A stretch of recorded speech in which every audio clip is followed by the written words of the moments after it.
let's settle down.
Okay, good morning, everyone. Please, if you're outside, please make your way into the hall. Let's start. Good morning, good morning. Good morning, President. Good morning, Deputy President, members of council and patrons, members of EXCO, all our distinguished panelists, our special guests, our moderators, our valued sponsors and partners, captains of industry, distinguished ladies and gentlemen. On behalf of the Nigerian-British Chamber of Commerce, I warmly welcome you to NBCC Energy Day 2026, themed Energy in Nigeria from Potential to Reality. My name is Adobe Onyedum, Director General of the Nigerian-British Chamber of Commerce, and I'm delighted to be your host for today's event. To all our members, we say welcome. And non-members, we hope that after today's event, you're very inspired to join the Nigerian-British Chamber of Commerce. Today's forum brings together policymakers, regulators, investors, operators, innovators, and key stakeholders across the energy value chain to explore opportunities, address challenges, and develop practical solutions to improve energy availability and accelerate economic growth in Nigeria. And to formally commence today's program, we're in Nigeria, so may I respectfully request that we all rise as we observe the national anthem of the Federal Republic of Nigeria and the United Kingdom. Thank you.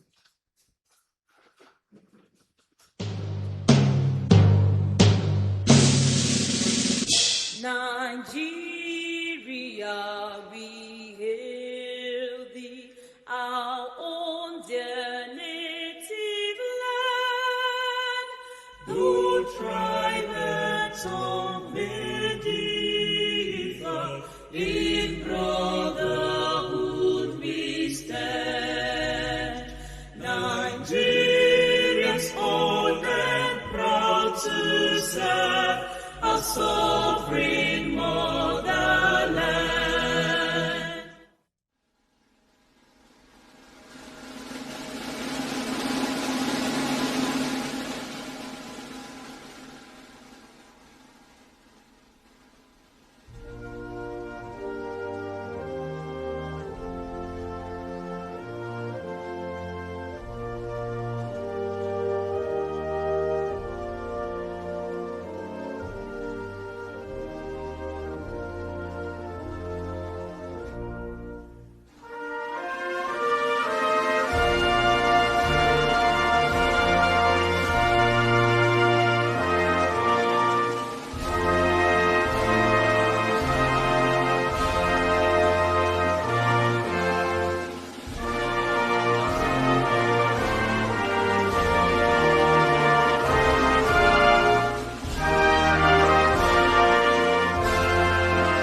Thank you very much. Kindly be seated. It is our pleasure to have everyone here for for this important conversation on the future of Nigeria's energy sector. This is our first one for the year, and this year's theme reflects both the opportunities before us and the work required to transform our vast energy resources into sustainable economic growth and improve quality of life for all Nigerians. I'm sure our speakers and panelists today will give great insight into today's conversation. Firstly, we welcome our special guest, Mr. Johnny Baxter, who is ably represented by Grace Bell, the First Secretary, Economic Partnerships at the British Deputy High Commission. We are honored to have a distinguished guest speaker, Mrs. Olu Veheyen, special advisor to the President on Energy, Oil and Gas, who will be sharing her expertise and perspectives during the course of this program. Also, our distinguished panelists, we're very delighted to have you. We have Mr. Adebite Falade, Managing Director, CEO, Aradel Holdings, and Chairman, IPPG.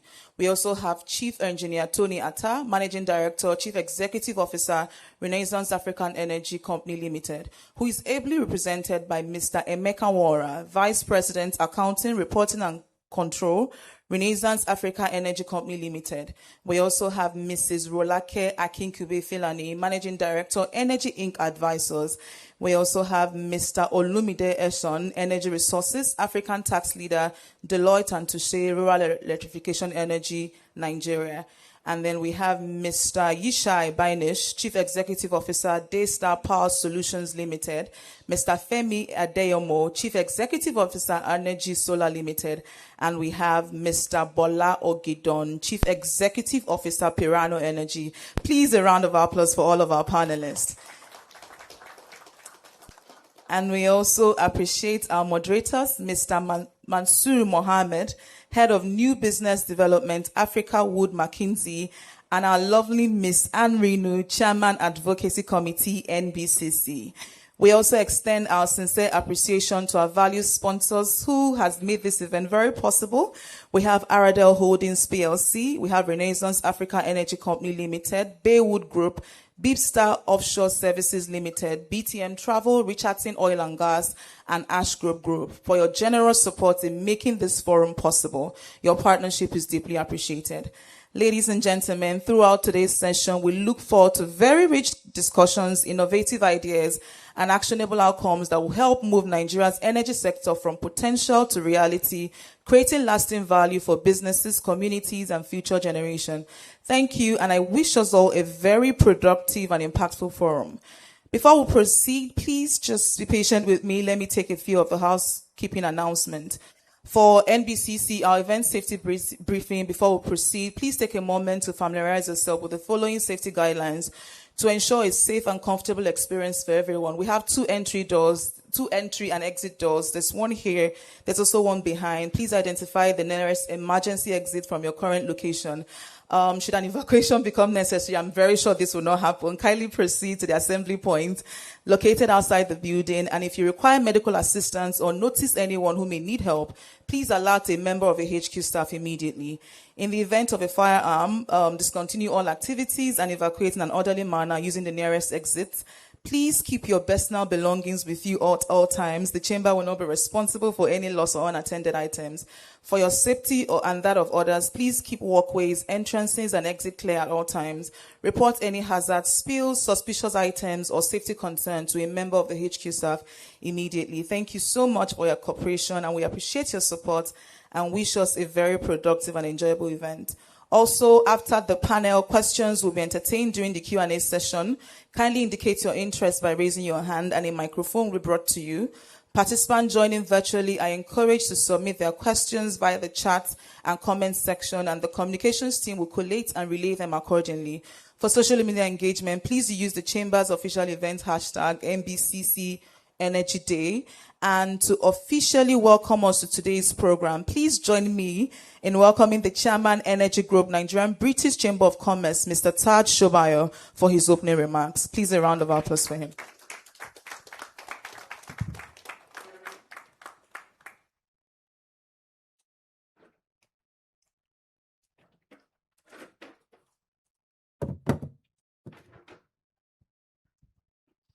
Good morning. the President and Chairman of Council of the Nigerian-British Chamber of Commerce, the Deputy President, members of Council, patrons, ESCO, special guests, and distinguished speakers, panelists, ladies and gentlemen, members of the diplomatic corps, captains of industries, distinguished guests, ladies and gentlemen. So it's my pleasure on behalf of the Energy Group of Nigerian-British Chamber of Commerce to welcome us to this event. So the group means I'm not alone in this. My Vice Chairman, Mr. Gwite Falade, is in the hall. Please stand up for recognition. I've not cited other members of the group. Please, if there's anyone here, we'll do the recognition as we progress. So it's my pleasure as chairman of the group to speak on behalf of the group. And what we want to do is welcome us. It takes time is money. If you're an economist, you will know that so much. And if you are not, you also know, because time once it's lost, it can't be regained. So today we'll be talking about energy in Nigeria from potential to reality. I think the potential bit is not in doubt. Even coal, we've got it. Just that we can't make money from it. Oil and gas, we've got. We are making money from it today, but we may not be able to make as much money from it in some few years because other sources are catching up. Hydrogen is the major killer. In the afternoon, in the morning, we'll be talking about oil and gas mainly. In the afternoon, we'll be talking about renewables, primarily solar. We have very experienced CEOs who are in that business that will explore that topic with us. So I would like to express my appreciation to not just the panels, but also our sponsors. Without money, you can't really do many things. You might be able to do some things now, but not many things. So our sponsors, Renaissance, Haradel, Bista, Ash Grove, by the way, thank you very much. The sponsors saw the last time we did this event 2 years ago. Thank you, Ash Grove. BTM Travel, Richardson. Richardson is a friend of the house, always there for the group. And Bista, I think I missed that out, also Baywood Group. So thank you to our sponsors. We appreciate making this event happen, and we deeply appreciate your commitment to advancing the dialogue along with us. So ladies and gentlemen, so today is a bit more than a conversation. We are looking for an opportunity to make an impact. 2 events ago, I'm not sure many people will remember, but the concept of the decade of gas was well discussed. Then it was a year of gas. Then the idea was floated by one of our speakers then, that a year is not enough. In fact, 2 years is not enough. It should be a decade of gas. The following morning, the speaker got a call from the Honorable Minister that let's talk about this decade of gas. The rest is history. So I want us to make history. So I'm challenging our panelists, and we have very competent ones. So I have no fear about that. So it's now my honor to invite the President and Chairman of Council of the Chamber, Prince Abimbola Olashore, to deliver his welcome address. Thank you very much.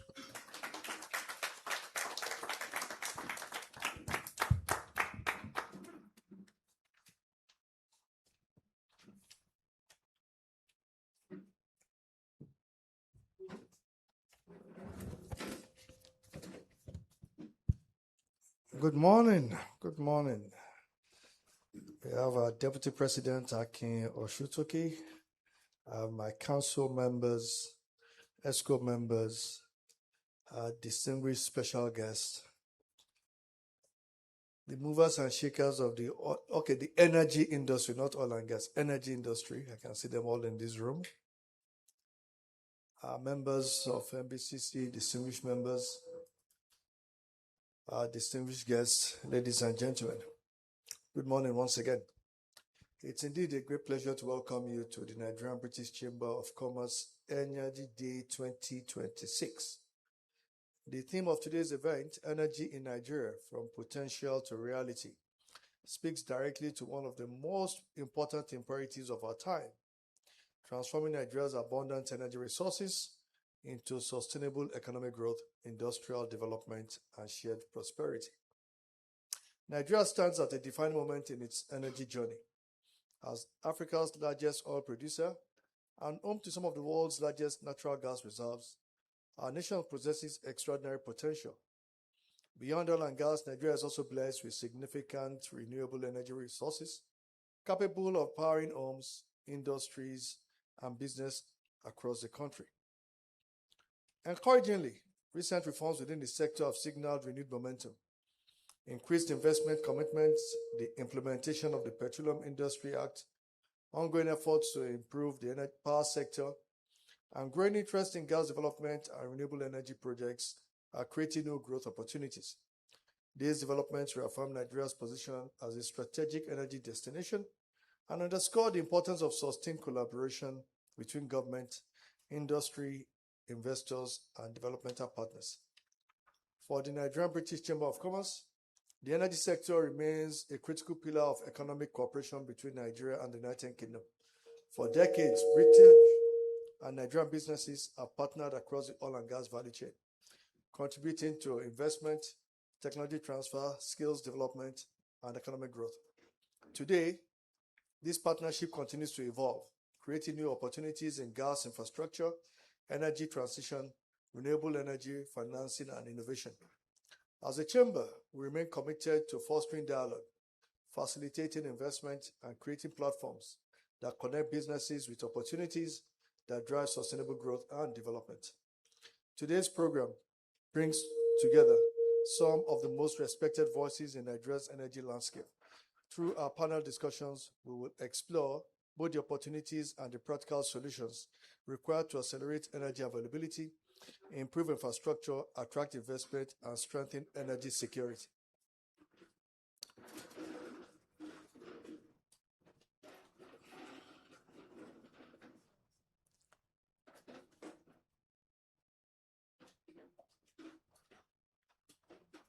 You're most welcome. And you came in at the most appropriate time.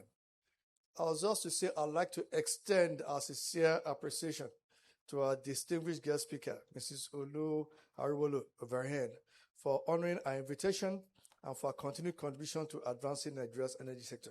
At least a very warm welcome to you.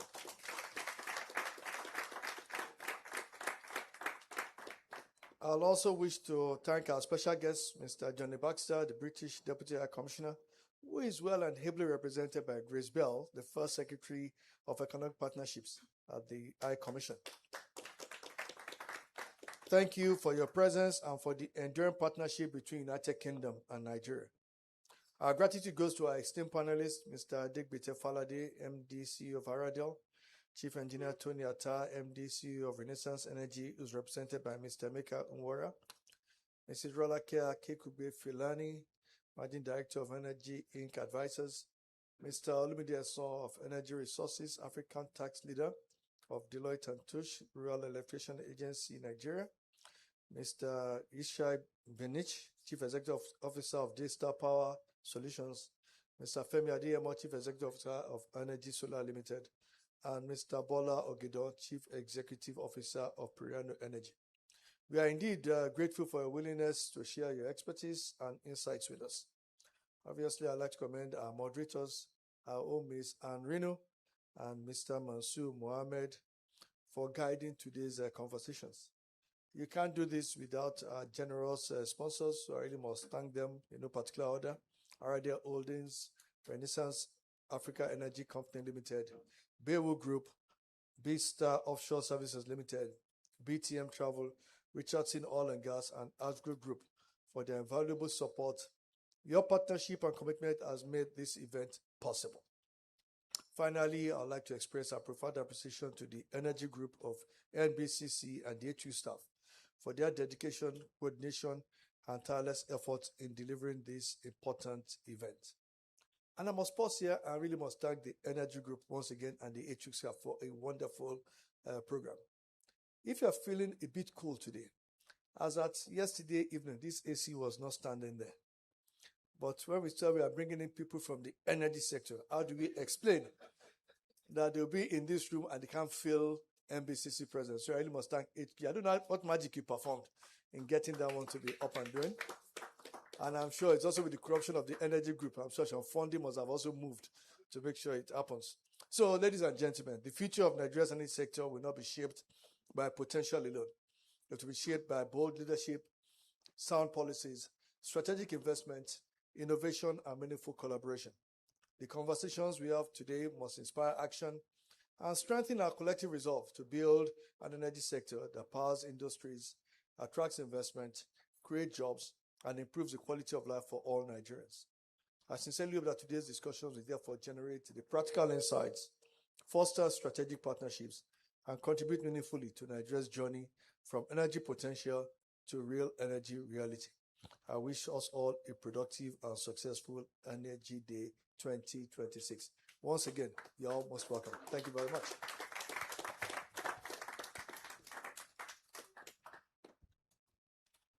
Thank you very much, sir. Thank you, sir, for your insightful remarks and continued leadership. If you're just joining us, you're welcome. You're right in time. Thank you. Okay.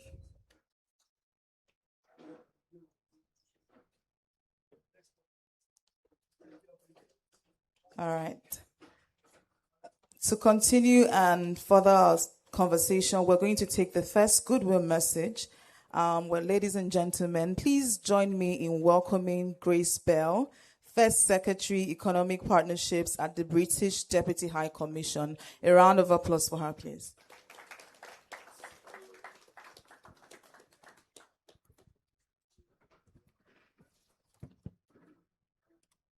Hello.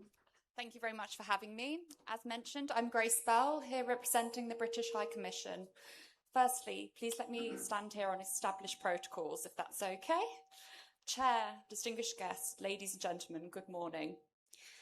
Let me first start by thanking the Nigerian-British Chamber of Commerce for convening this event and for bringing together such a strong mix of public, private sector leaders across the Nigerian energy ecosystem. What stands out today's programme is that it reflects the reality of where Nigeria's energy sector is today. A system that must balance its traditional strengths in oil and gas while accelerating new solutions that expand access, improve reliability, and deliver long-term sustainability. From the UK's perspective, our interest in this conversation is clear. We see sustainable energy as one of the most important areas of mutual growth between the UK and Nigeria, not from just a policy standpoint, but from a commercial investment perspective. The UK-Nigeria's relationship is strongest when it's anchored in practical collaboration between businesses, supported by the right policy environment. And in energy, there's a very natural alignment. Nigeria needs reliable, scalable, sustainable and investable solutions across its whole energy sector. The UK brings capabilities in these sectors, particularly in engineering, project development, finance and system integration. The opportunity is not just to talk about transition, but is to deliver projects that combine Nigerian demand and UK expertise and capital. We are particularly encouraged by the ongoing reforms in the power sector, including the ones increasing the role of states following the unbundling of the sector. This is beginning to create a more localised decision-making system where stronger alignment between demand and delivery, and importantly, new entry points for private sector investment.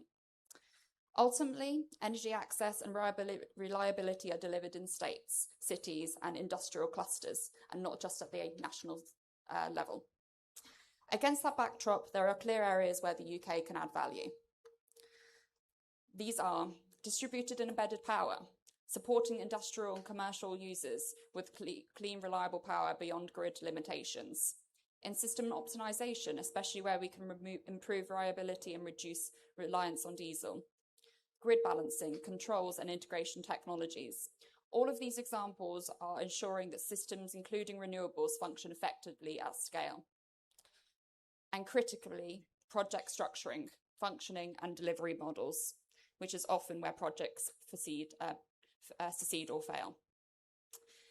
The UK's value is not just in equipment, it's also about making projects work end to end. We are already seeing this play out in practice. For example, through the Green Finance Investment Facility, we're working with the Rural Electrification Energy Agency, including through programs like PACT. We are supporting companies like Onergy, helping to unlock scalable private sector-led energy solutions in Nigeria. Through BII, supports to platforms such as Odyssey Energy Solutions is help expand access to distributed and renewable energy. And institutions like InfraCredit are playing a crucial role in unlocking long-term local currency financing for infrastructure. Through Manufacturing Africa and wider advisory support, we're also helping bring projects to commercial readiness, ensuring they can attract private capital at scale. These are exactly the kind of partnerships we want to see, combining Nigerian market opportunity with UK expertise to deliver solutions that can scale commercially. Nigeria's energy challenge is not about potential, it's also about delivery at scale. This means focusing on solutions that can improve reliability, reduce costs over time, and can be deployed quickly and sustainably. One example is the opportunity around better utilisation of gas, especially reducing routine flaring. Too much, and as many people in the room will know, gas is being wasted, being flared or unutilised. If harnessed effectively, this can support power generation, improve energy reliability, and reduce environmental impact. From the UK perspective, we see a clear role in supporting this, particularly in engineering, monitoring, and optimisation systems, and project structuring and financing. We also see important developments in domestic capacity across the energy value chain, as many people today will obviously talk about. These developments underline the scale of Nigeria's ambition and the importance of partnerships that support a more resilient and self-sufficient energy system. Platforms like this one, the Nigerian-British Chamber of Commerce, are critical, not just for discussion, but for shaping the direction of the UK-Nigeria commercial relationship. My message, and the message of the British High Commission, is continue to prioritise areas where there is a clear mutual benefit, help identify and promote projects where UK capabilities align with Nigeria needs, and importantly, develop the bankable opportunities that businesses can act on. The strength of this partnership will be measured by projects delivered, investments made, and business growing in both markets. Nigeria has the potential to be one of the most dynamic energy markets globally. The UK stands ready to partner and support. And if we focus on the areas where our strengths align and where there is real commercial opportunity, we are confident that we can build a partnership that delivers tangible benefits to both countries. Thank you very much for allowing me to speak today. Thank you.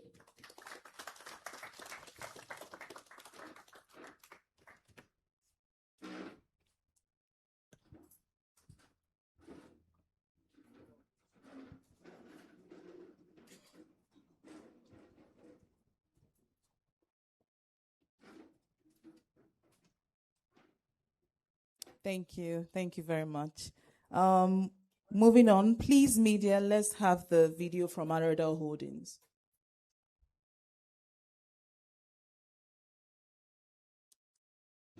We pride ourselves in a very bold and visionary desire that has been pursued relentlessly over the course of the last 3 decades.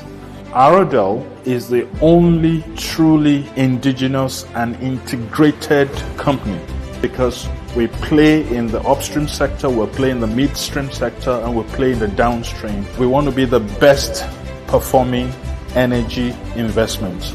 This is an 100% Nigerian workforce. We pioneered the concept of marginal field operations, modular refinery, mutually beneficial relationship between us as operators and our host communities. We have democratized access to investment in this space by becoming listed on the NGX. But most importantly, we are irrevocably committed to sector leadership. Our leadership is what continues to define the new frontiers that we continue to break. It's what the future looks like. And that future continues to see Aradel being central and core in the emerging energy security agenda for Nigeria and beyond. Aradel, energized for a brighter future. Thank you. Thank you very much. A round of applause for our sponsor, Aradel Holding.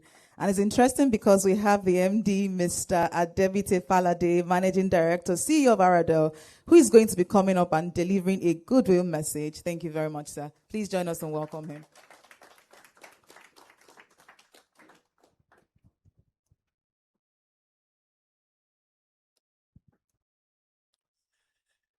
Thank you. Good morning, everyone. Please permit me to stand on the already well-established protocol in bringing this goodwill message. When I looked into the order of the program that I had, I saw that I was going to come after the essay. And I'm like, once the essay takes the floor, what am I going to be saying?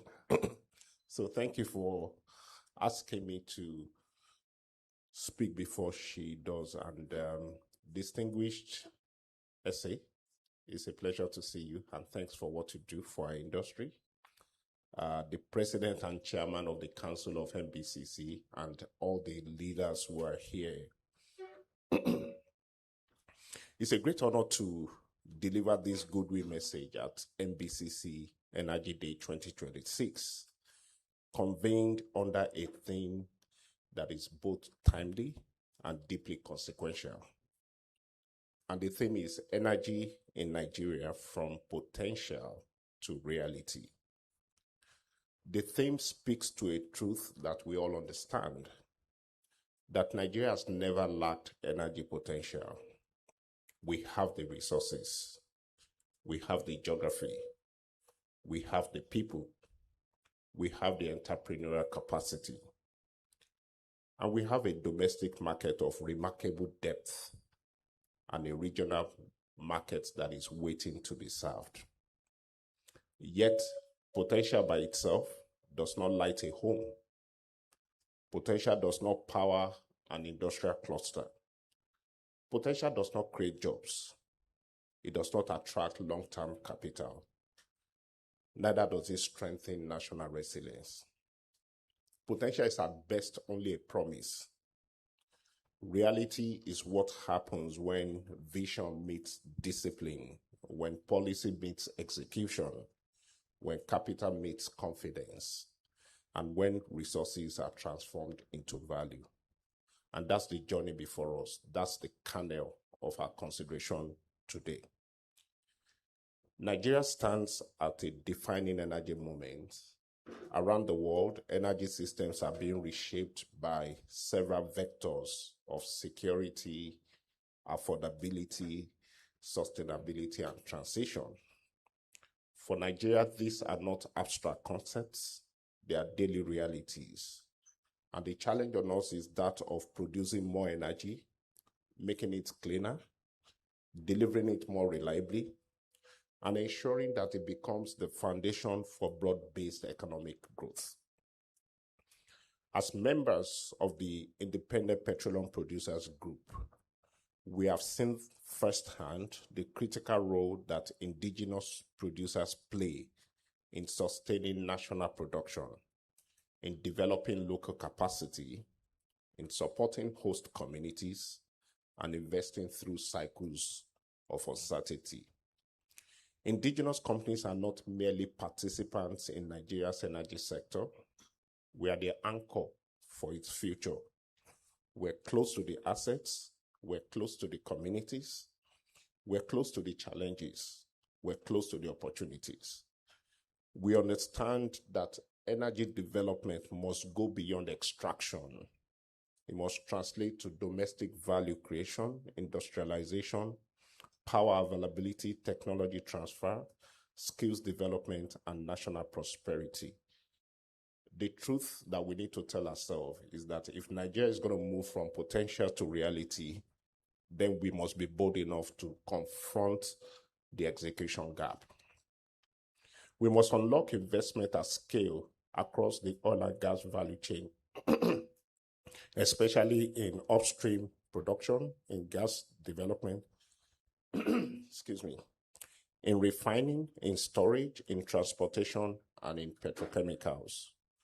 We must treat gas not as a byproduct, thank you, but as a national development fuel, the bridge between today's realities and tomorrow's possibilities.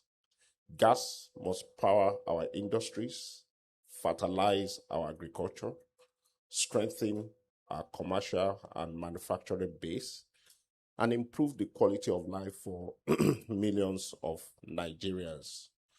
We must also accelerate the progress in power, for no modern economy can rise beyond the quality and the reliability of its electricity system. The connection between energy and productivity is very direct.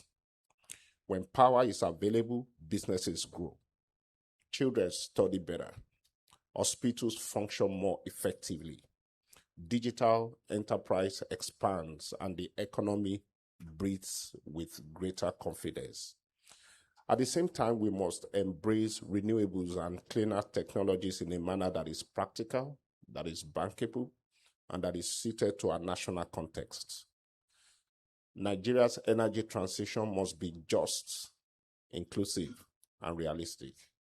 We must be committed to reducing emissions, eliminating routine flaring, improving efficiency, deploying cleaner fuels, and expanding renewable solutions. While we do that, we must do it recognizing that energy poverty remains one of the greatest development challenges of our times. This is where platforms like the NBCC Energy Day are so important. The Nigerian-British Chamber of Commerce has long served as a bridge between two economies with very deep historical, commercial, and strategic ties. The United Kingdom brings capital, technology, governance standards, innovation, and global market connectivity. Nigeria brings resources, scale, talent, demand, and opportunities. Together, we can create the partnerships that are not transactional, but deeply transformational. Ladies and gentlemen, the next chapter of Nigeria's energy story must be defined by action. We have to move from discussing reserves to developing them, from announcing policies to implementing them, from importing capacity to building it, from exporting raw materials and potentials to capturing domestic value, from energy poverty to energy access, from fragmented efforts to coordinated national ambition. The measure of success will not be the number of conferences we have held and that we are holding, but it will lie in the number of projects that we deliver. It will not be on the eloquence of our plans, but the reliability of our power, the strength of our industries, the competitiveness of our exports, and the dignity of opportunities created for our people. To the NBCC, I'd like, on behalf of Arade Holdings, PLC, and the Independent Petroleum Producers Group, to commend your leadership and foresight in convening this important platform. To the policymakers in the room, the regulators, investors, operators, and development partners gathered here today, may I urge us to treat today not simply as another event, but as a call to alignment.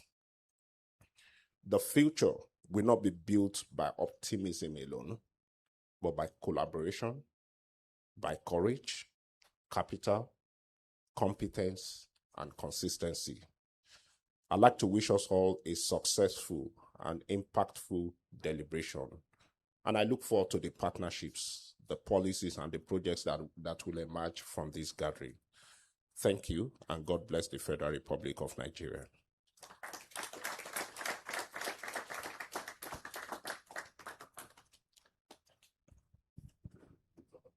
Thank you very much. Media, please let's have the video from Renaissance Africa Energy Company.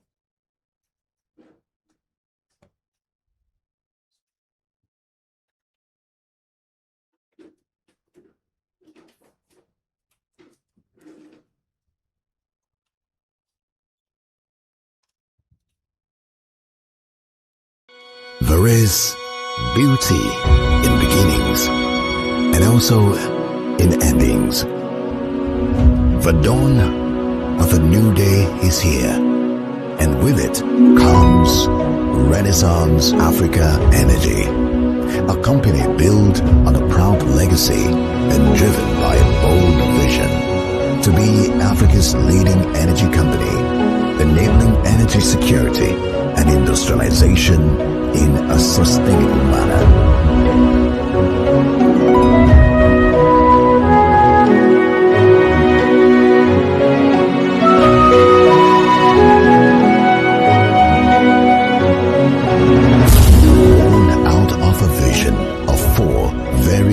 Shareholder companies and an international energy company, Renaissance Energy is a rebirth of a long-standing energy legacy, signaling a new beginning and a fresh start of a new era.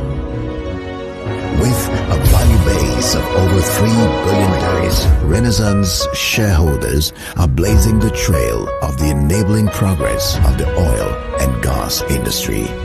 Renaissance, a rebirth, a new beginning, and a fresh start of a new era. Under the solid stewardship of very experienced executives, Renaissance is set to show what is possible when indigenous ambition and global vision come together to be a force for good. With foundation in Nigeria and a wider reach to ensure energy security across Africa. As we move forward together, we bring with us deep industry expertise, speed and agility, world-class operational standards, and an unwavering commitment to sustainability and innovation. Our foundation is built on our crisp core values: collaboration, respect, integrity, safety, and performance. This is an exciting time. This is the time for progress. The future is bright, and together we will drive Africa's energy future. Let's build a future together. We are Renaissance, energy for people and planet. Thank you very much, Renaissance Energy. Thank you for your support. Coming up next, we have another goodwill message from Mr. Emeka Wara, who is the Vice President, Accounting, Reporting and Control at Renaissance Africa Energy Company Limited, and who is a representative of Mr. Tony Atta, the MD of Renaissance Africa Energy Company. Please give him a round of applause as he makes his way forward.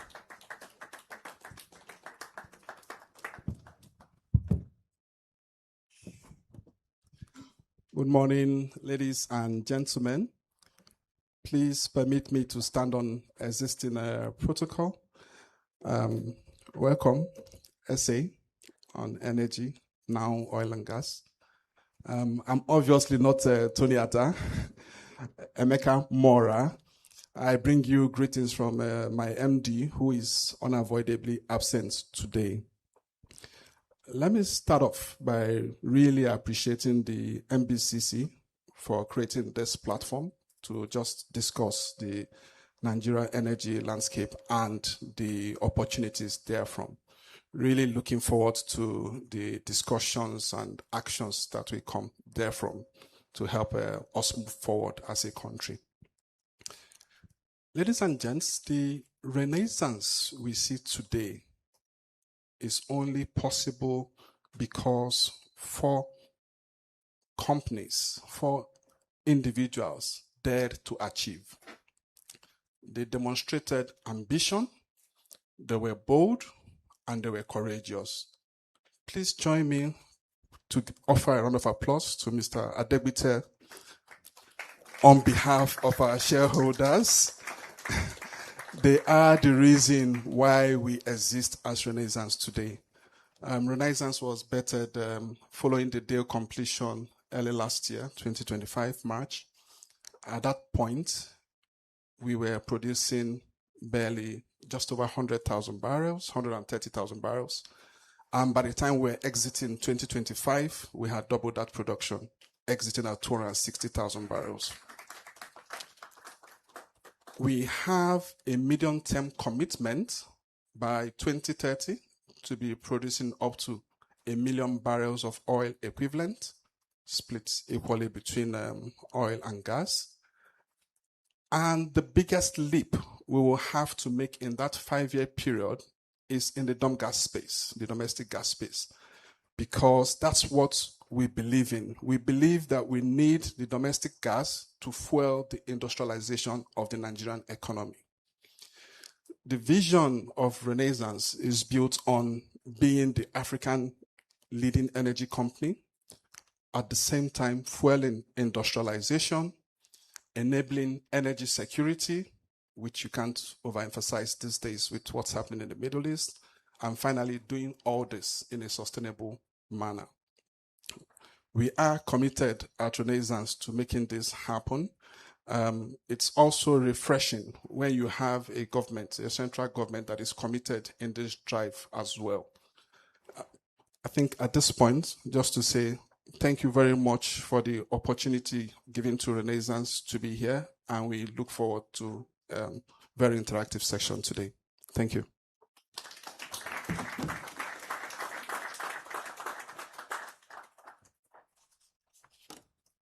Thank you very much. Media, please let's have the video from Baywood Group and Bipstar Offshore Services afterwards.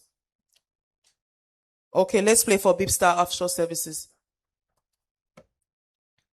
Okay. All right, ladies and gentlemen, we're getting into the highlights of today's program. Please. Okay, our keynote speaker is going to be coming up next. We have Mrs. Oluveheyen, I hope I got that right, who is a special advisor to the President on Energy. Before she takes the stage, let me briefly introduce her. Her profile is very extensive as expected, so I'll present an abridged version. Mrs. Olu Bukola is the special advisor on energy to the President of Nigeria, leading policies and reforms aimed at attracting investment and driving growth across the oil, gas, and power sector. Under her leadership, key presidential directives have enhanced Nigeria's investment competitiveness. She also oversees major presidential initiatives, including the nationwide deployment of 7 million smart meters under the presidential metering initiatives and efforts to improve the financial sustainability of the power sector. With over 20 years of experience in energy, investment, and public policy across Africa, Mrs. Olu has held leadership roles at Shell, Persistent Energy, and Latima Energy. She's a recognized thought leader on energy and economic development, a fellow of the Nigerian Energy Institute, and holds degrees from Long Island University and the Harvard Kennedy School. She's also the founder of the BFA Foundation, which supports education and career opportunities for women and underserved groups. Please give a round of applause and join me in giving a warm welcome to Mrs. Oluveheyen. A round of applause for her, please.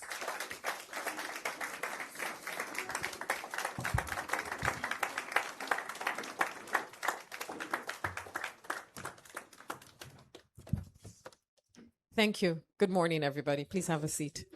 If I had a naira for every time my name was mispronounced, I'd be very, very rich. So don't worry about it. It's Verheyen. It's Dutch. So thank you.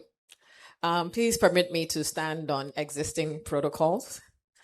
Good morning to the distinguished chair of President of the Nigerian-British Chamber of Commerce and the leadership of Nigerian Chamber of Commerce, the representative of the British Deputy High Commissioner, captains of industry, regulators, development partners in the room. Good morning. At this point, permit me to give special mention to my Oga, and besides Oga too, Mr. Taj Shobayo.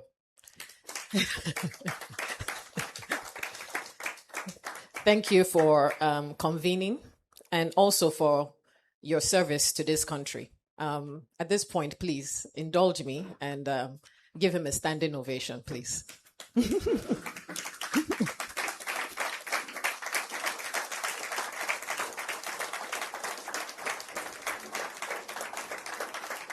Thank you. He's going to murder me after, but he deserves that and more. We meet under a theme that captures both the challenge and the promise of our time. energy in Nigeria. And it goes beyond electricity. We were just talking about that. That when people think about energy, they think about just electricity, but it's much wider than that. How do we move from potential to reality? Nigeria has never lacked potential. We have oil, we have gas, we have sunlight, water, land, talent, and scale. What we have lacked is conversion, the discipline to turn those resources into results, reserves into production, production into revenue, gas into power, power into productivity, refining into supply security, and reform into confidence. That is the work President Bola Ahmed Tinubu mandated us to do to move Nigeria's energy sector from promise to performance. Energy is not simply a sector, it is the foundation of national competitiveness. When energy works, factories run, farms process, transport gets cheaper, and government can invest in its people. And when energy fails, every Nigerian pays in diesel costs, food prices, lack of jobs, and pressure on the naira. So energy reform is economic reform. When this administration started, the sector was under severe strain. Subsidies had become fiscally unsustainable. Foreign exchange distortions had weakened investment. Production was below its potential. Power sector debt was strangling the gas to power chain. The country had resources, but the system was not converting them into national value.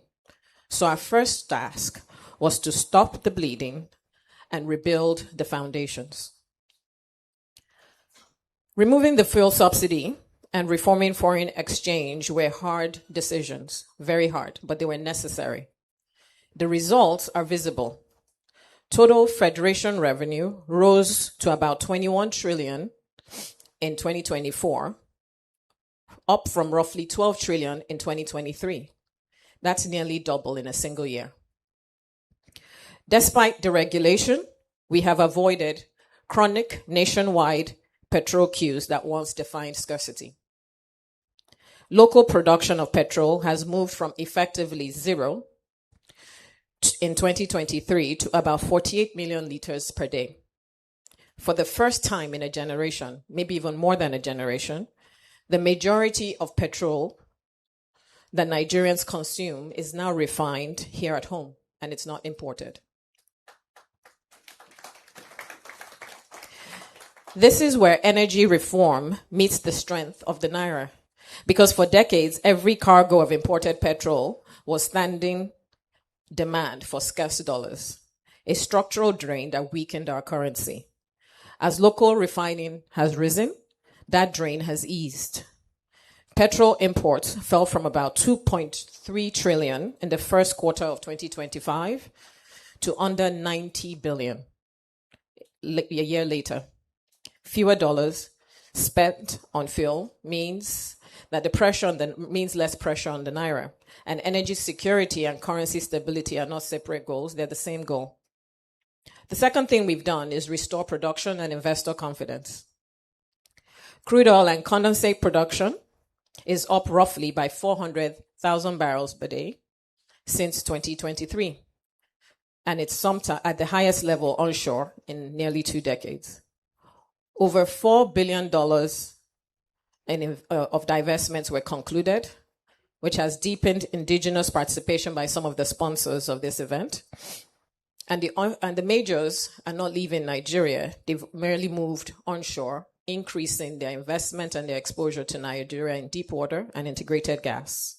Our pipeline uptime is consistently high. Our recovery factors at terminals are high. Illegal refining has dropped. Every additional barrel matters for revenue, for jobs, and for the strength of this federation. The third thing we've done is bring capital back. So capital is not moved by speeches, no matter how eloquent we are, as Bita said. It's moved by clarity, competitiveness, and confidence. Through targeted presidential directives post the PIA, we improved the environment for deep water, for non-associated gas, and midstream infrastructure, and we attacked the cost of doing business. Contracting that once took 36 months now takes around 14, and it's on its way to 6, a target set by the president in one of his directives. The market has responded. Nigeria's share of African upstream FIDs, final investment decisions, rose from about 4% in 2023 to roughly 40% in 2022, 24, and 25. Thank you. With about 10 billion committed across that value chain and a visible pipeline to another 50 billion that we're working very hard to make sure we bring to reality. The stall projects are moving again. Most of us in this room have spent our lives talking about projects that we thought would never see FIDs that are now seeing the light of day. Bonga North saw FID, $5 billion with Beta Gas. That field was discovered close to 50 years ago. A rig is moving to site and production is going to happen, knock on wood, this is not wood, within the life of this administration. HI Gas Development, a $2 billion offshore non-associated gas project, will also help anchor long-term supply to our LNG exports. What this proves is that when Nigeria improves the rules of the game, the capital returns to the field. Fourth, we have positioned gas as the foundation for industrialization. So for Nigeria, gas is not merely a transitional fuel, it is our development fuel. It is central to power, to fertilizer, to petrochemicals, to clean cooking, CNG transport, our exports, and manufacturing. Our proven reserves at over 215 trillion cubic feet of gas and gross production has risen from 6.8 billion to about 7.6 billion. But the goal isn't to produce more gas. It is to ensure that Nigerian gas becomes Nigerian power, that Nigerian products and Nigerian jobs and Nigerian exports. And a nation doesn't grow wealthy by owning resources. It grows wealthy by converting them into value. Fifth, we have restored financial viability of the gas to power value chain. For years, the power sector was strained by accumulated arrears. I remember, spending quite a bit of time trying to chase payments from different people because we were gas suppliers who couldn't get paid. There was weak payment discipline. The tariff distortions did not help. Our office led a presidential power sector debt reduction program that was built to address this directly. A FEC-approved bond program of up to 4 trillion to settle verified generation and gas company arrears. Under it, generation companies have signed full and final settlement agreements that are worth about 2.3 trillion. And the first one of the first series of 501 billion bond was issued early this year. It was oversubscribed, and payments have commenced to the generation and gas companies that are owed for over a decade. A second series will follow shortly of 729 billion. It's not a bailout. We owed this money. It's a strategic reset. It's one that clears only verified arrears and restores liquidity and investor confidence. Government obligations must be honored if private capital is to return. That reset is matched by also additional reforms. The national metering rate has risen to about 57%, with hundreds of thousands of new meters deployed each year. 2 distinct programs, a presidential initiative that we run out of our office and a separate World Bank program, are together set to deploy 7 million additional meters over the next few years. Metering protects consumers. It reduces estimated billing, and it builds the commercial discipline that investment requires. Tariff reforms are also being implemented pragmatically. About 45% of the market is now cost reflective, and tariffs are linked to service quality, while the subsidized segment is being redesigned to protect vulnerable households that are already reducing the projected subsidy by about ₦1 trillion. That's money that goes back into the social sector, into building infrastructure. Ladies and gentlemen, this is the wider point. When we speak of energy reform, we're not speaking only of oil companies or power plants or investors. We're speaking of the price of food, the cost of transport, the survival of small businesses, the strength of the naira, and jobs for young Nigerians. Energy reform is not an elite conversation. It is a national development conversation. We've done the foundational work. The directives were issued. The decisions were taken. The structures were designed. The agreements have been negotiated and signed.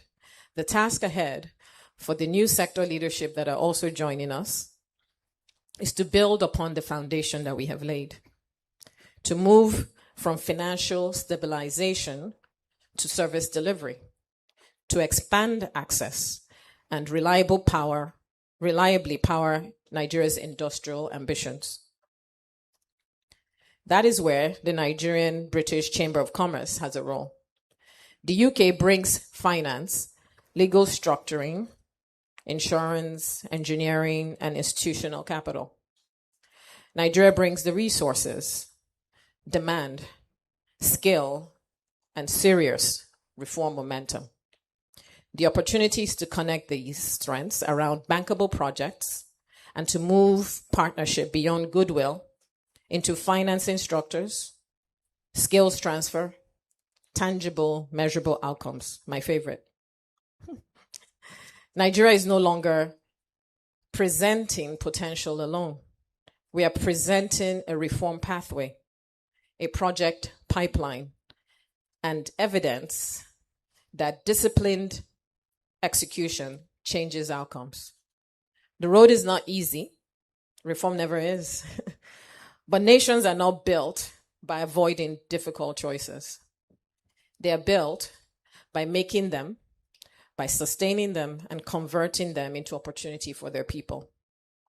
Our resources are present. Our market is present.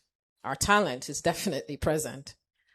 Our partners are also present. The opportunity before us, therefore, is to turn all our tasks into delivery. Let us move from promise to performance, from resources to revenue, from gas to power, from power to productivity, from potential to reality. Thank you, and God bless the Federal Republic of Nigeria.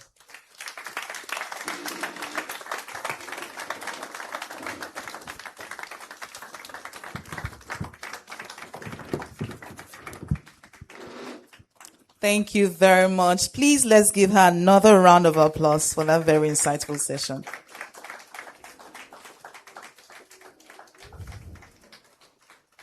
Okay, media, I believe you have the videos from Baywood Group and Bipstar Offshore Services now. Please play it.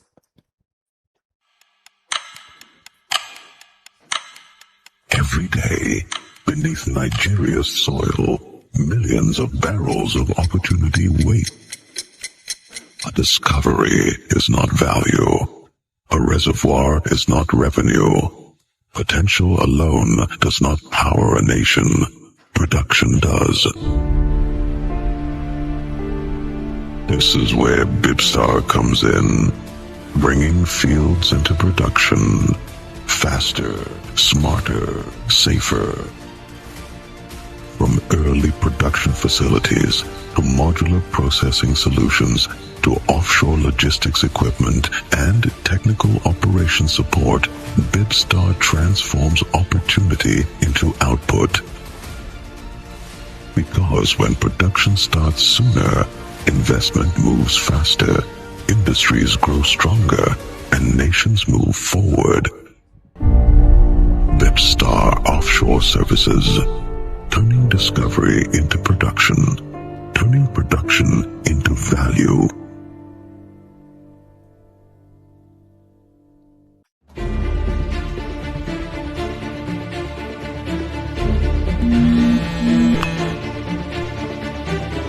Not just headlines, but the stories behind them. Not just opinions, but real-time, verified insights. Business, economy, policy, all in one place. Because staying informed should be easy.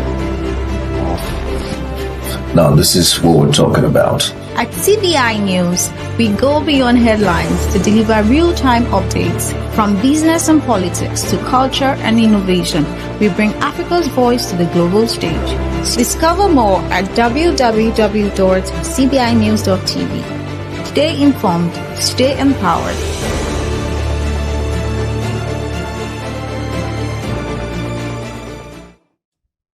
Thank you very much, media. A round of applause for CBI News and Bipstar Offshore Services. We are getting right into the second highlight of today's conversation. We're going right into the first panel, and the first panel session is titled Embracing the Nigerian Energy Opportunity. To moderate this session, we're privileged to have Mr. Mansour Mohammed, Head of New Business Development Africa, Wood Mackenzie. I'm just going to give an abridged version of his profile before he comes off. Mr. Mohammed is the Head of New Business Development at Africa for Wood Mackenzie. He's responsible for developing and embedding upstream and carbon management solutions and value proposition within the energy industry across the Africa region. Previously, as Head of West Africa, Sub-Saharan Africa Oil and Gas, he spearheaded research delivery and industry stakeholder engagement in the region. Mr. Mohammed has delivered pivotal advisory projects for a diverse range of stakeholders, including IOCs, NOCs, asset operators, financial institutions, and service sector customers. His contributions span across strategy, valuations, opportunity screening, transaction support, investment attraction, and market analysis across the oil and gas value chain. He's a regular contributor at international conferences and a moderator, speaker, and panelist. Mr. Mansour joined Wood Mackenzie in 2008 as a research analyst, and over the years, Mr. Mansour has strategically managed the upstream research teams covering West Africa, Southern Africa, and East Africa, expanding his knowledge across the continent's energy landscape. Mr. Mohammed earned his master's degree in oil and gas economics from the University of Dundee's Center for Energy, Petroleum, Mineral Law, and Policy. Please join me in welcoming Mr. Mohammed as he makes his way up on stage.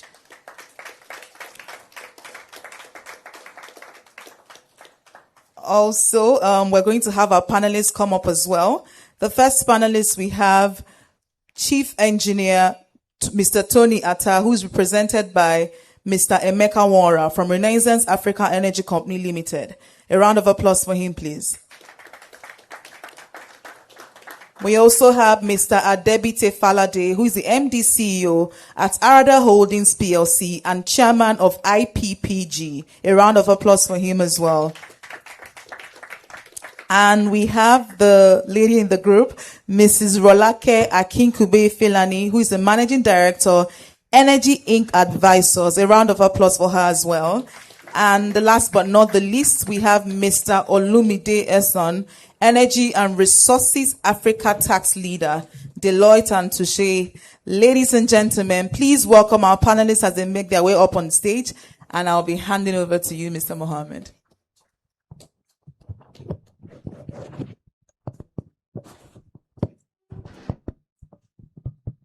Good morning, ladies and gentlemen. Can you hear me all? Sound check. Thank you very much. Mr. President of the NBCC, please allow me to sit, as I were, on well-established protocols. And thank you very much for having me on this panel, along with key energy leaders, to have this pivotal and insightful conversation titled Embracing the Nigerian Energy Opportunity. Now, the saying goes, fortune favors the brave and those who seize the opportunity, but also those who create those opportunities. And we've heard a lot about the opportunities within Nigeria's upstream landscape. And so the indigenous companies have been creating those opportunities within upstream, and we hear a lot about that today. So the session as part of NBCC Energy Day 2026 is to create a robust plan, full conversations about not just the opportunities within upstream oil and gas and the entire energy landscape in Nigeria, but also to be frank about the challenges, how the panelists are navigating those challenges, and the future of the Nigerian energy sector. Now, Wood Mackenzie estimates that Africa holds over 200 billion barrels of remaining oil and gas resources, of which Nigeria holds around a third of that. And Nigeria is Africa's largest oil producer. We've heard that, with a target of doubling oil production to over 3 million barrels per day by 2030 and producing hopefully well above 12 BCF per day of gas. Nigeria is truly the giant of Africa. So let's have those conversations about what these opportunities mean and how the NBCC Chamber can unlock some of those partnerships. I'll start with Emeka from Renaissance, if I may. A recent Wood Mackenzie analysis indicated that Nigerian independents account for 27% of production from indigenous African players. This is more than what it was over a decade ago. And 8 out of the top 10 African-owned producers are Nigerian. So what a feat that is, and something worth celebrating. Now, it wouldn't take anyone's imagination to guess who took the number 1 spot. I'll let Emeka mention that, but it's Renaissance from Nigeria, number 1 leading African independent producer. Can you describe the opportunities and what's driving success at Renaissance? Thank you, Mansour. I think the opportunities in the energy sector are vast. We've described the resource base, right, to confirm that Nigeria holds a lot of this as far as Africa is concerned. Some of the resources have been discovered, others yet to be discovered. And obviously, those yet to be discovered create an exploration opportunity. For those that have been discovered, I mean, Nigeria, we've been producing since independence, literally, right? And since independence, more than 60 years of production. That 60 years of production means we've had several wells drilled in that time. So there's just an opportunity to go back to those wells, given the influx of time, maturation of technology, how much more can you do in that space? So there's end of field life opportunity for the smart investors as well. For us in Renaissance in particular, we are committed to the national aspiration to double production by 2030. We've demonstrated that already in 2025 by moving our production from the 130,000 barrels we met in March to exiting 2025 at twice that. Our values at Renaissance are key to our success in that space. Collaboration, respect, integrity, safety, and performance, CRISP, has really guided us in doing all of that. Collaboration and respect for the stakeholders that we deal with, whether it's the whether it's our host communities, whether it's the government, whether it's the shareholders, our internal stakeholders as well, because our people are our big asset in that space. Practical example, we have a field that was being managed by a third party for a better part of 7 years, zero production, and effective January this year, we've had to go back and started producing well over 20,000 barrels in the field in the east, from 0 to 20,000. How long did that take? I mean, Renaissance got into the picture from March last year. Okay, so between March and December, we re-entered thanks to the government intervention and all that. And today it's plus 20,000. And that's kudos to Nigeria as a country. Fantastic. Short turnaround opportunities Indeed. To really ramp up production. Indeed. We also have yet a second example, again in the east. We've had a field, Egbema Fields, produced by a third party or being managed by a third party on behalf of Renaissance. It was returned to Renaissance middle of last year, middle of 2025, with fires blazing on one of the wells forever. And having taken over middle of last year, we had to fight the fire on the well. And effective last weekend, 4 or 5 days ago, we've restored 3,000 barrels. Fantastic. At Egbema Fields. Fantastic. So it's really about collaborating with our stakeholders, making sure that the communities have a sense of shared prosperity that we bring. And that's hugely important, especially with the Niger Delta. Community engagement relationships are great. You mentioned collaboration and stakeholders. So I imagine there's a lot of collaboration given the makeup of Renaissance with your partner companies. But another important stakeholder is government. How is that collaboration with government enabling your production growth? So we are joined at the hips with the government. You can't succeed without the government in the country. We, at Renaissance, we are humbled by the stewardship granted us for 18 OMLs, right? It takes a lot of support from the government to be able to hold that for several years. For the fields we have not entered until now, we did need the government support to be able to step in and have the engagement with the communities. From a policy perspective, the government has been very supportive. Some of the examples already mentioned, whether it is just shortening the time to contracting. If you were back in the days when you needed 36 months to set up contracts, you cannot go back to a field you've vacated and get it running within 9 months. That's not possible. So it takes government support to be able to make that happen. Fantastic. Thank you very much for sharing that.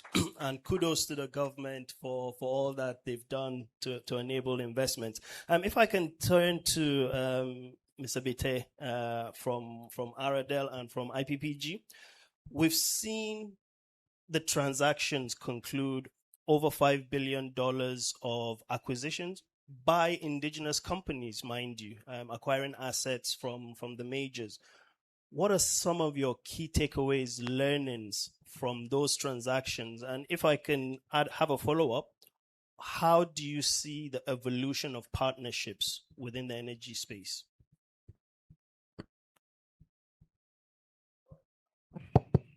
Thank you for that question. I think the first thing to do is to acknowledge that the sort of scale of acquisitions we've seen in recent times requires different parties to come to the table. And I would like, on behalf of all those who have successfully completed a transaction, to thank the present administration who worked relentlessly to ensure that we got those transactions across the line. For the better part of 2 years, the ExxonMobil transaction was awaiting approval.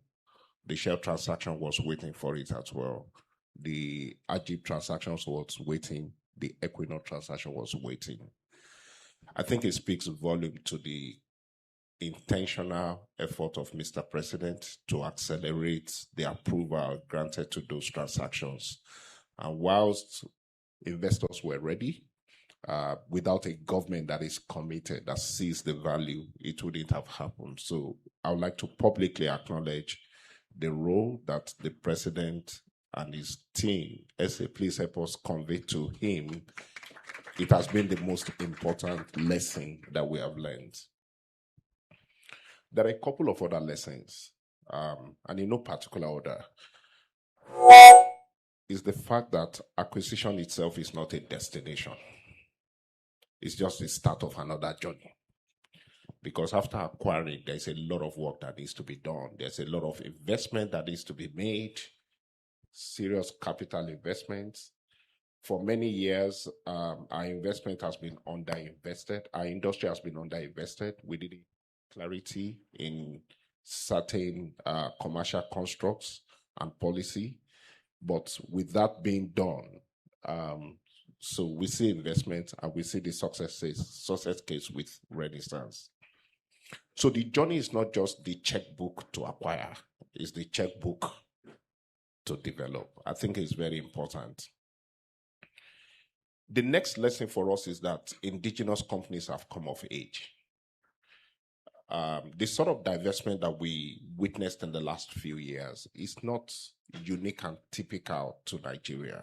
It's actually the general trend, and you would know better than that. So anyway, we've seen divestment that have taken place in the North Sea. Once a geographical basin gets mature to a point, the big players don't get excited by the opportunity they see anymore. They want to migrate to terrains that are more suited to their balance sheet, to their technology, and so on and so forth.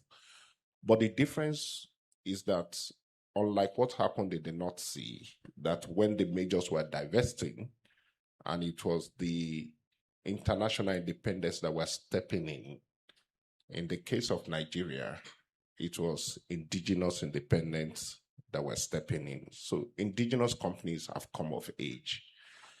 And the indigenous companies were not companies that were formed in the night. Some of them have had existing history dating 2 decades, and some even more.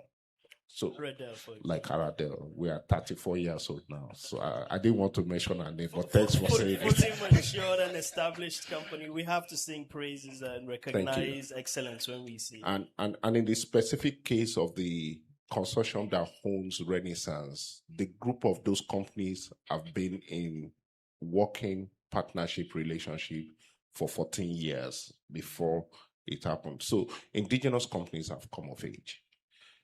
The third lesson is the fact that scale matters. It's important to continue to reinforce that.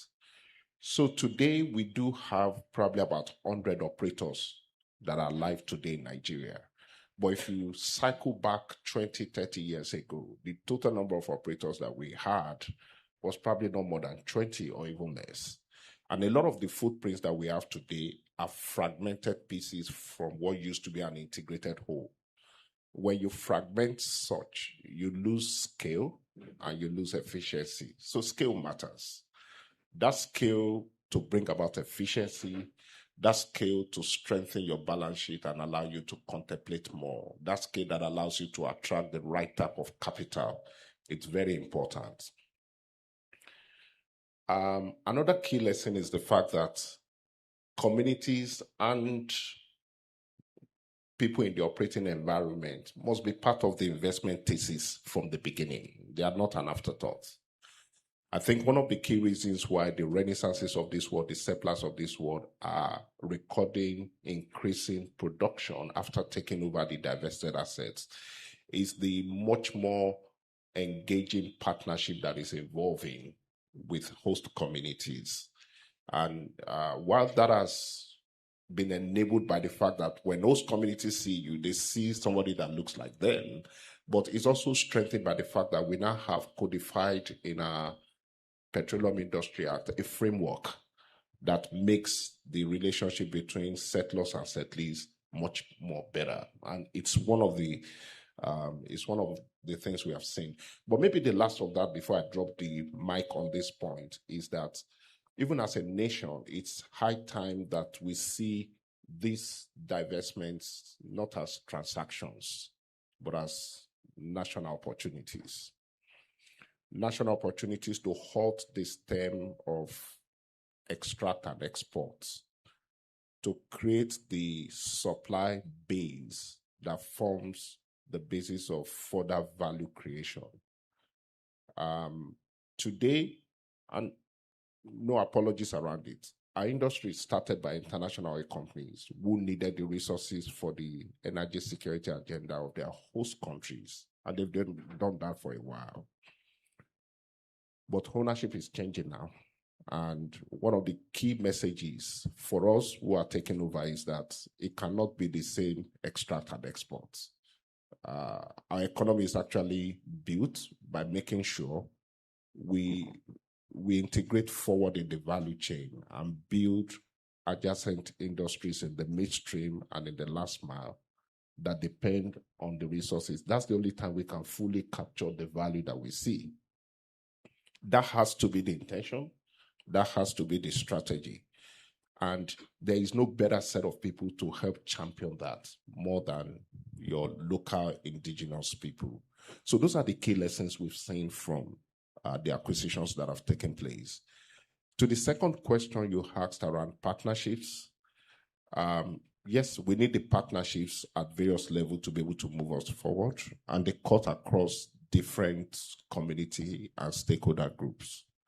In no particular order, is the partnership between the operators who are private entities and governments. That partnership has started. That partnership needs to be deepened. It needs to be deepened because every single barrel that gets extracted today is a blessing not just to the private operators who have staked their capital, it's also a blessing to government because government extracts so much value from it. We did an analysis around government take in this period when oil price is selling at about $100 per barrel. And it will shock you to note that the portion that gets retained afterwards, that becomes the source of reward to the operators, is barely 12%. 75%, in other words, of every $100 per barrel that you sell, 75 goes to government. And so Nigeria government and private operators must continue to work that collaboration journey, recognizing that when you produce, it comes back. Another partnership is partnership even within operators themselves. So I've spoken about how what is fragmented now used to be an integrated whole. So it's not everybody that needs to build infrastructure all over again. And I think we have a fantastic example today where Renaissance has a major transport pipeline that other operators inject into. Those sort of partnerships must continue and must be scaled up. There are new marginal field operators that are coming in today with production potential that is no more than 2,000 barrels, 3,000 barrels. That is not enough to begin to build new set of infrastructure. So we have to deepen how we leverage existing assets for a fee, working in partnership. That partnership also extends to the financing area. And today we're already seeing some very bold steps taken with the implementation of the Africa Energy Bank. We need to see more of partnerships in the financing world that builds the right level of balance sheet to fund heavily capital-intensive investments in our sector. So these are some of the partnerships that we strongly believe needs to happen. But very importantly is that, or maybe I should say this before I drop the microphone, is the partnership with our host communities. Yeah. And is the partnership of the shared prosperity, where as operators, we create or work within a framework that ensures as we prosper, our host communities also prosper along with us. Thank you. Fantastic. Thank you very much for sharing that. I love the point you made. Nigerian independents have come of age. Nigeria boasts a very unique set of experiences, a diverse upstream asset ownership landscape, and a very experienced and competent service sector to really support that ecosystem growth. And I also like the point you made about value creation, retaining that in country, and ensuring that ecosystem thrives. good point on sharing infrastructure. The infrastructure is there. It should be made available to all. And that all helps with growing production. And importantly, both yourself and Emeka mentioned the importance of host communities. And I guess that's one of the driving factors for ensuring that Nigeria is now meeting its OPEC production. It's exceeded OPEC production. So Nigeria is producing 1.53 million barrels per day. This hasn't been reached in over 14 months. So again, kudos to the asset operators. The independents are leading. Nigerian independents are leading. Thank you. If I can turn to Rolake, Bete mentioned investors are waiting, not only to support transactions or acquisitions, but also for development and ensuring the right infrastructure, the right projects get developed. The majors are still in the deep water. They have no problems financing their assets. We've heard FIDs have happened. FIDs are expected in the deep water. But for the indigenous companies who are looking for investors, what are the key factors investors look out for when deciding to deploy capital in Nigeria versus other jurisdictions?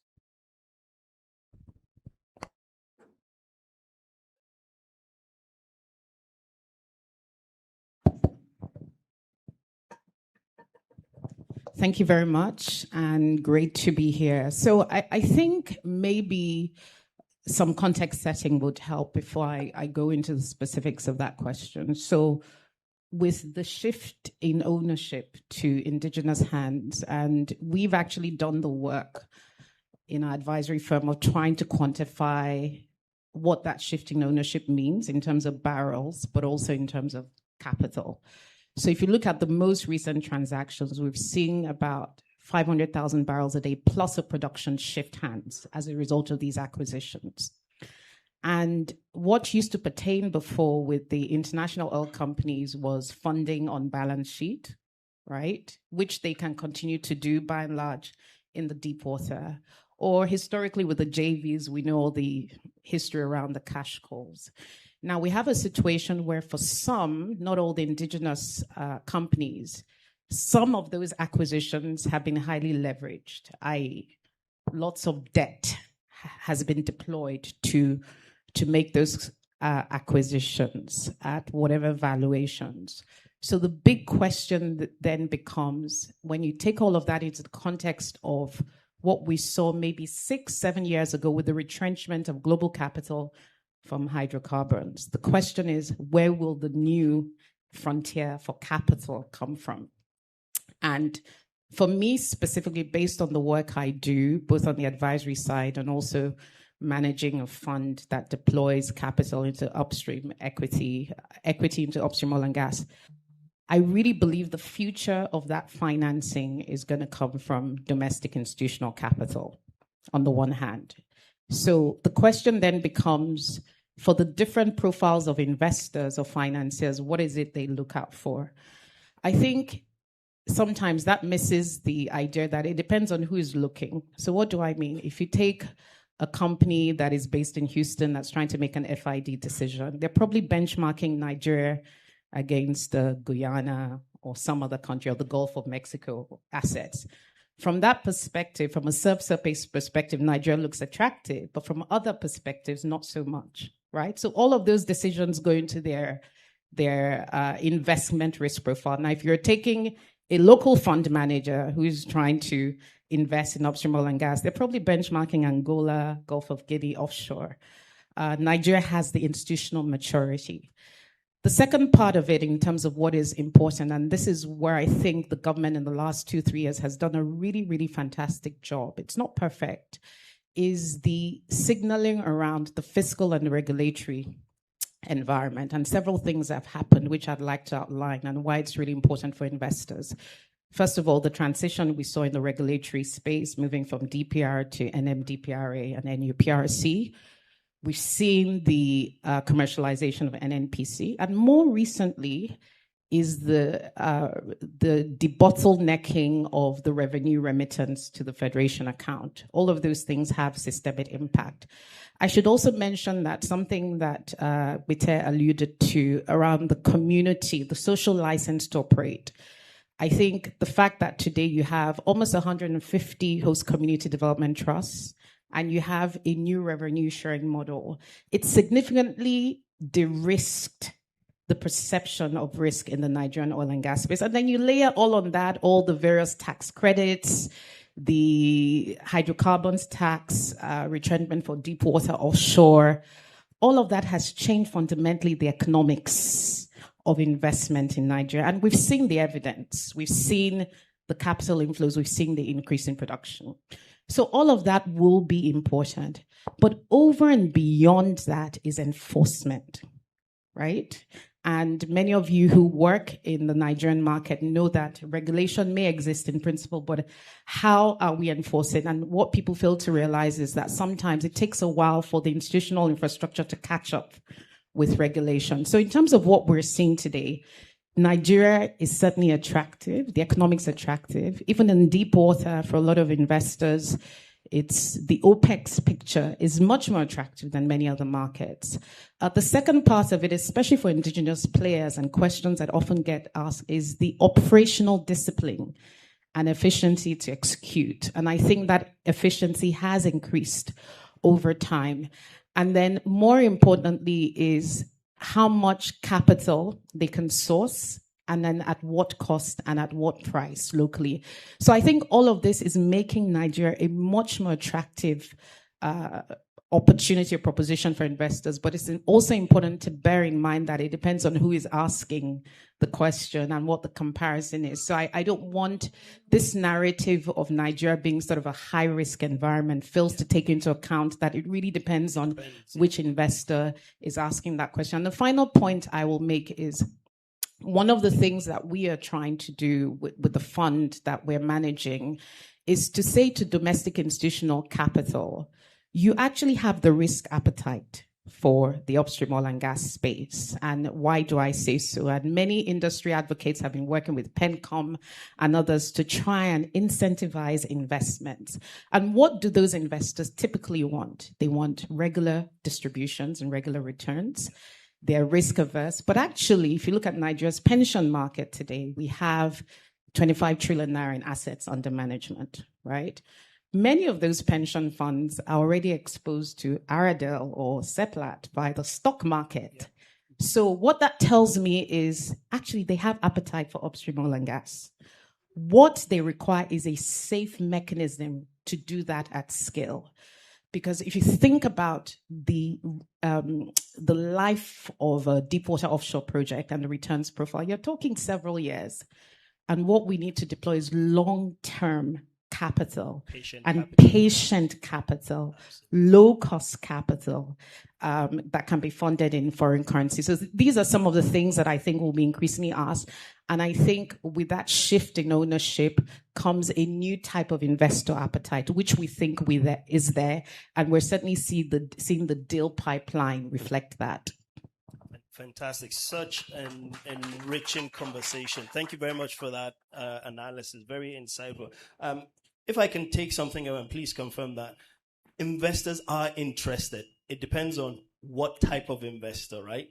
Yes, of course. I mean, the evidence is there. So this narrative that somehow IOCs are leaving Nigeria, it's a strategic portfolio rebalancing and all of those things. And we're seeing it. The proof is always in the eating. Absolutely. Right? Fantastic. Thank you very much for sharing. The panelists are sharing their insights. We will have time for Q&A, so please note your questions, reflect on the thoughts being shared, and ask questions at the end. Thank you very much. Olumide, if you may come in and talk about where are you seeing the interest really from your point of view in the work you're doing? Where are the opportunities? Is it the midstream? Is it upstream? Is it infrastructure? Is it gas? Just reflect on where you see interest generally, following on from what Rolake is talking about. Right. Good morning, everyone. So thanks for that question. unlike Bite and Emeka, we don't produce oil. But we are a multidisciplinary professional services firm, so we are part of the ecosystem. So we have in Nigeria today a situation where you can describe as a phoenix for the oil and gas industry, right? After decades of abandonment, now we suddenly see a resurgence, which actually is not a product of accident, but intentionality on the part of the presidency, particularly from the office of the Madam Ese and our team, and our, Hogataj, ready hand standing ovation today. We're starting to see results, right? And what we're seeing is projects which were either uneconomic before, but as a result of deliberate fiscal intervention by way of incentives. Thank you. Yeah. So those projects are becoming economic, and those that were marginal economic before are becoming robust to scale through the hurdle rate of the investors. Now we see a lot of inbound investments, and we're seeing a lot of those in the deals space. So quite a bit of.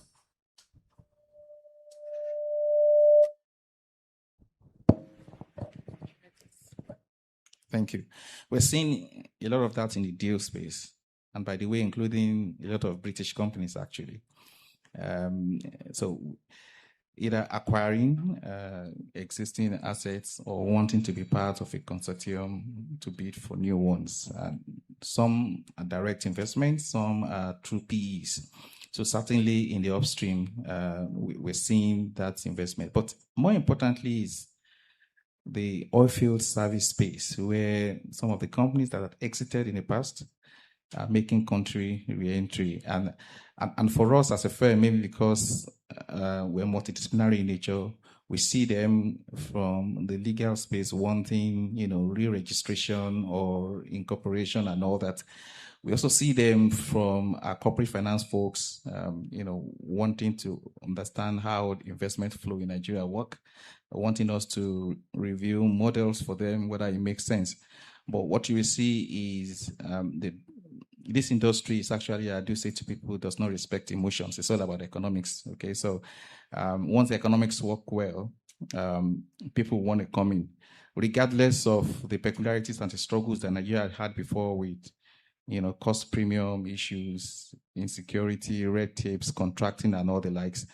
When you use a risk-adjusted rate, if the economics work, people come in. So we're actually seeing quite a number of new companies coming in the upstream, in the midstream, and in the downstream. And of course, part of this has the foundation in the PIA, right, which basically cuts the headline rates from like all-time high of 85 to 60% from a tax point of view. But apparently that wasn't enough to turn the tide until we had these targeted incentives led by our amiable Madam Ese here that brought about production tax credits for NAG asset and also for deep water, which we saw in 2024. And we've seen, FIDs after then. But it's this industry has an ecosystem that is unique, right? And you can see across the value chain, people now coming in. So I spoke with 2 potential floating LNG companies in the last 1 month. So it's not just in the upstream production space that people are making inquiries and wanting to come in, but also in the midstream with the new tax changes, the reform we've seen making it easier even for companies to operate in the tax space in Nigeria. We're seeing companies wanting to say, look, I'm supporting this big upstream business in Nigeria. I want to register for tax. So indeed, not just in the upstream, in the midstream, in the oil service space, and also in the gas space. The PIA did democratize the midstream, right? So you can just come in and invest in the infrastructure space, right? So there is a lot going on in that space. And increasingly, our member firms across the world, right? We jump on calls and say, oh, we have these clients that wants to come to Nigeria? Can you support? Can you provide some, summary of what the space looks like right now in the upstream or in the midstream? So quite a lot of inquiries, and I can't talk about what this means in terms of work for us, but clearly we're more fired up now. There's just a lot to do. Yeah. Fantastic. Thank you very much. So, Mr. NBCC Chairman, you've heard it. Those are where the opportunities are, so you can direct your members, and indeed from the High Commission, there are opportunities there. Interestingly, you mentioned FLNG. So gas clearly is a key focus area. Nigeria has over 200 TCF of gas remaining, much of it undeveloped. And gas will very much play a key role in the global energy mix all the way out to 2030. Despite the global energy transition, gas has a role to play, and the argument in Africa is for a just transition with energy affordability and energy access very central to those. If I can turn to an asset owner that is integrated, that's both Bite and Mr. Emeka. But to Bite, I'm glad SA Energy talked about the role of gas, and both yourselves and Emeka mentioned gas, which is central to your companies. So beyond the rhetoric, what are the active steps that you're taking and the opportunities you see to accelerate gas production? You mentioned gas to power. SA Energy emphasized on gas to power and to productivity, and gas-based industries for that industrial revolution. If you can speak to where you see the gas space evolving. All right, thank you, Master. I think it's many times I pinch myself when people talk about gas, and we talk about gas from the back foot, as if we're trying not to rock the boat. And we've found some fanciful names around what gas is. So depending on who you're speaking to, some say it's the destination fuel, just trying to say, well, we recognize there is some carbon content, but it's a transition fuel. Let's cut the crap. Gas is our future. And oil,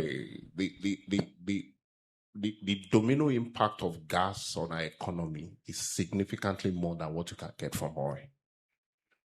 Oil at best gives you revenue. Even when you get to the space of petrochemical, you're speaking essentially about gas. When you talk about what that unlocks from a GDP contribution for us, employment of people, tertiary roll-on effect, gas is massive. And if you look at our geographical characterization as a country, we're actually more of a gas country than an oil country. Our resource endowment and the rate of extraction today, it will take us double the time it will take to deplete oil than to deplete gas. So gas should be our focus, and we're not apologetic about it. For us in Aradel today, increasingly, our resource characterization are showing us that we are more endowed even in gas resources than before. And we're trying to then flip the model. For the last 14 years as a company, we have focused on produce gas, sell to an LNG, and sell to the guys doing CNG. Yeah, that's bringing value in. But our next intention now is to forward leap in that value chain and start getting into petrochemicals. And there are vast opportunities of petrochemicals available not only to an Aradel of this world, but to all of us. Today, the biggest headache or the biggest contributor that we have to our GDP today is agriculture. It will amaze you how much of fertilizer is still being imported, despite our gas resources. So we need to change, as we change the mental model of extract and export, as we look at how we create value in country, there is no way we can run away from critical gas investments. I think the biggest challenge had always been around the scale of capex that it requires, number one. And two, the fact that the gas investment space is an infrastructure-led space. And it's not just about building the petrochemical plants. If you're speaking about domestic gas, you also need to think about the major transmission pipelines and the distribution pipelines. But we all, operators, policy owners, must come together to say we are ready for the longer term gestation period of starting gas investment and bringing it to the market, because our resource endowment is much more in that space. It's the shot in the arm that has so much knock-on effect for our economy, whether it's from power generation, from producing fertilizers, from employing people, as it were. One of the reasons why the upstream has not really employed many people in Nigeria is that, or why it has not touched GDP, it doesn't employ many people. But if you move from upstream, you move to midstream. For every single midstream investment, we give you multiple the number of people you engage in the upstream. So if we're serious about economic growth and development as a nation, unapologetically, we must go after gas. And we must cut out the, like I said, forgive me, the crap of trying to sugarcoat it as a destination fuel or a transition fuel. It's the fuel that we have. It's the fuel we're going to use to leapfrog ourselves economically as a nation. And it will require us to be thinking more longer term than the short term of I produce oil today, I monetize it tomorrow. What that would mean is also in that value chain, we have to start working on certain things. Today, the quality of demand that we see and the bankability of that demand is an issue. So the same vigor with which government looked at how to unlock upstream issues, we need to unlock the credibility and bankability of the offtake for gas. We need to look at issues of how we address the sanctity of contracts. Because once you take an investment in gas, you're taking an investment that will be for 15, 20 years. You want to start off with a party that respects and recognizes the handshake of contract that you have just executed. Not that after you have started producing the gas, you can't receive payment and you can't enforce the sanctity of your contract. Before now, exchange rate mismatch used to be an issue for us, but government policy had basically addressed that for us right now. So we're no longer bothered about exchange rate mismatch. So we do have enough stability to give us the comfort and the confidence to make the investment, recognizing that a number of those end products will be monetized in Naira. If we can deal with the sanctity of contract, and that sanctity of contract is not just about two gentlemen, it's also about government helping us to do a bit of reform in the judiciary, just to make sure that if there are disputes, we can arbitrate, we can get speedy resolution, and we can move on. All that would help in shaping how we unlock value in the gas space. Thank you. Fantastic. Nothing to add there. We must push the gas agenda, and we have the resources, and gas is an enabler for the economy. Emeka, if you can touch on, Bete started talking about some of the challenges in gas, what needs to be done, sanctity of contracts, for one. Aradel holds 18 OMLs, like you mentioned, Renaissance, thank you very much. Renaissance, 18 OMLs, lots of gas. So what are some of the obstacles and how are you navigating these obstacles to unlock the tremendous gas resources and create value?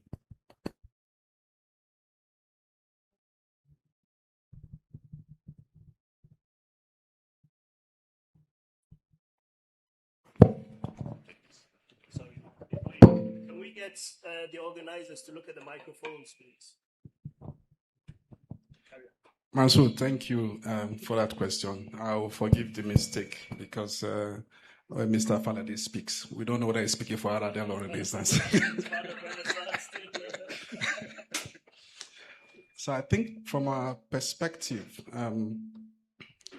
for gas to get to the end user, infrastructure is important, very important. And in country, you have to use pipelines to get them to the destination. Speaking about infrastructure, one of the biggest investments we've made in infrastructure in the recent years has to be the AKK pipeline, taking gas all the way from the south to the north, all the way to Kano, for which we should really appreciate the government via NNPC for making that investment. That's easily $3 billion of investment. And in that corridor, it gives opportunity to any investor, manufacturer, end user to try to tap into that pipeline. But that's one artery of distribution. We have to explore others to make sure that there are opportunities across the country for for gas to get to people that need it. Having spoken to infrastructure, then there's also the need to incentivize the producers that will generate the throughput that has to go into the gas line. We have a huge disparity, and deliberately so, between the domestic gas price and the export gas price. But I think the domestic gas price can be better to incentivize investors that are still willing to go into that space. I think there was an earlier question about where the opportunities lie in the country. There is a big opportunity there if the pricing is right. If the pricing is right, you are able to attract the right investors. I think Rolake spoke about funding and financing. Can you elaborate on those opportunities within the gas space? So the main customers for gas would be power, for instance, as well as manufacturing entities. We've had discussion on what the government is doing to make power, the power guys, more credible off-takers. We've talked about the bond that has been floated to just clear some of the legacy debts. And so that's that for power. Talking about the industries proper, we've talked about what agriculture can do for us as a nation, right? We've talked about what agriculture can do for us. For that to work, you need the fertilizer companies, for instance, to be able to key in. In terms of opportunities as well, gas is a long-term business. For you to build the facility, you need to lock in on long-term contracts. So you also need long-term investors at the end of the day, not just from a production space, but the off-takers that are in it for the long haul. So from that perspective, infrastructure creates an opportunity, whether it's the government or private partnerships to have a bit more, making sure that we can incentivize the producers so that it's viable and investable and fundable by third parties, and then having credible off-takers. That would really help. So, thank you very much. Rolake, if you can, let me bring you into the conversation about how gas can really unlock economic activity, generate value, create that the economic catalyst for growth within Nigeria, and just add to the conversation around gas-based industry and economic growth. Okay, I'm a huge proponent of gas. And in fact, there's some members of my team here. If you ask them what percentage of our current deal pipeline is in oil, upstream, pure oil versus gas, about 70 to 80% of that pipeline is gas, midstream, distribution, downstream. And so if I even advising an investor, what parts of the value chain should you be? I would say midstream gas, not because in and of itself it's the most bankable, but it is the one investment you make that unlocks opportunities in all the other spaces, right? So we know gas to power, feedstock, even for crude oil refinery and distribution or logistics, part of the pipeline infrastructure you use to make invest in gas can also be deployed towards that. But I think there's several things that we need to get right. First of all, we need to decide as a country what we want to be. And the reason I say that, if you look at the global landscape now, there's certain things that are happening. We've seen in Europe, what started since the Russian-Ukraine war and the shift in reliance and search for alternative markets. Each window that comes, it feels like Nigeria misses an opportunity, right? We're seeing another window open to the point where even countries in Africa that were importing LNG to regasify it and use it for power no longer have that source, right? And the question is, what does Nigeria's strategic role need to be vis-a-vis those markets versus its domestic market? And if you take the impact of the Dangote refinery and use that as a sort of microcosm as to what we as a country could be, not just for ourselves, but for the region, I think you can start to see the potential for gas, right? But if you use the Dangote refinery as an example, you have to think about upstream supply, right? So the negotiations around crude oil supply to the refinery. Then you think about the investment climate around gas infrastructure. Use the Dangote refinery again as a microcosm, access to land, government incentives, public-private sector partnership, incentivizing investors, dealing with FX issues and convertibility issues. Then you look at the downstream side, supply to market.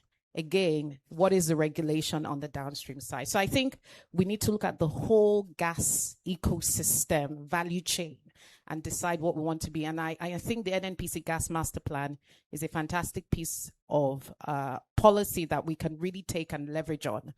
The second part of it is the diversification of the offtake. It's impossible to sustain a gas market that is almost 90% dependent on the power sector for offtake. I don't see that as being realistic. And even now, as a financier of projects, we're getting all sorts of interesting things. We're getting people bring to us projects that have dual LNG, gas use, and AI data centers, for instance. That's another huge opportunity.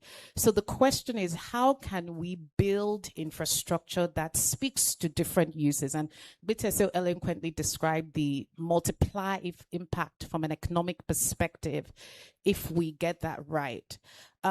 The other thing I would point out to, which is really interesting from an investment perspective, is really the narrative around decarbonization. And, you know, he said we should cut the crap around gas being a destination or transition fuel. But the reality is that for our economy, gas is a decarbonization tool as well. So I would add that as sort of the third piece. So even for those of us who are also proponents of renewables, because we feel that gas itself is a tool for companies and even countries that want to decarbonize. And last year, I think it was December, the government issued about 28 licenses for the gas flare commercialization program. So the environmental impact is there. We know it is there.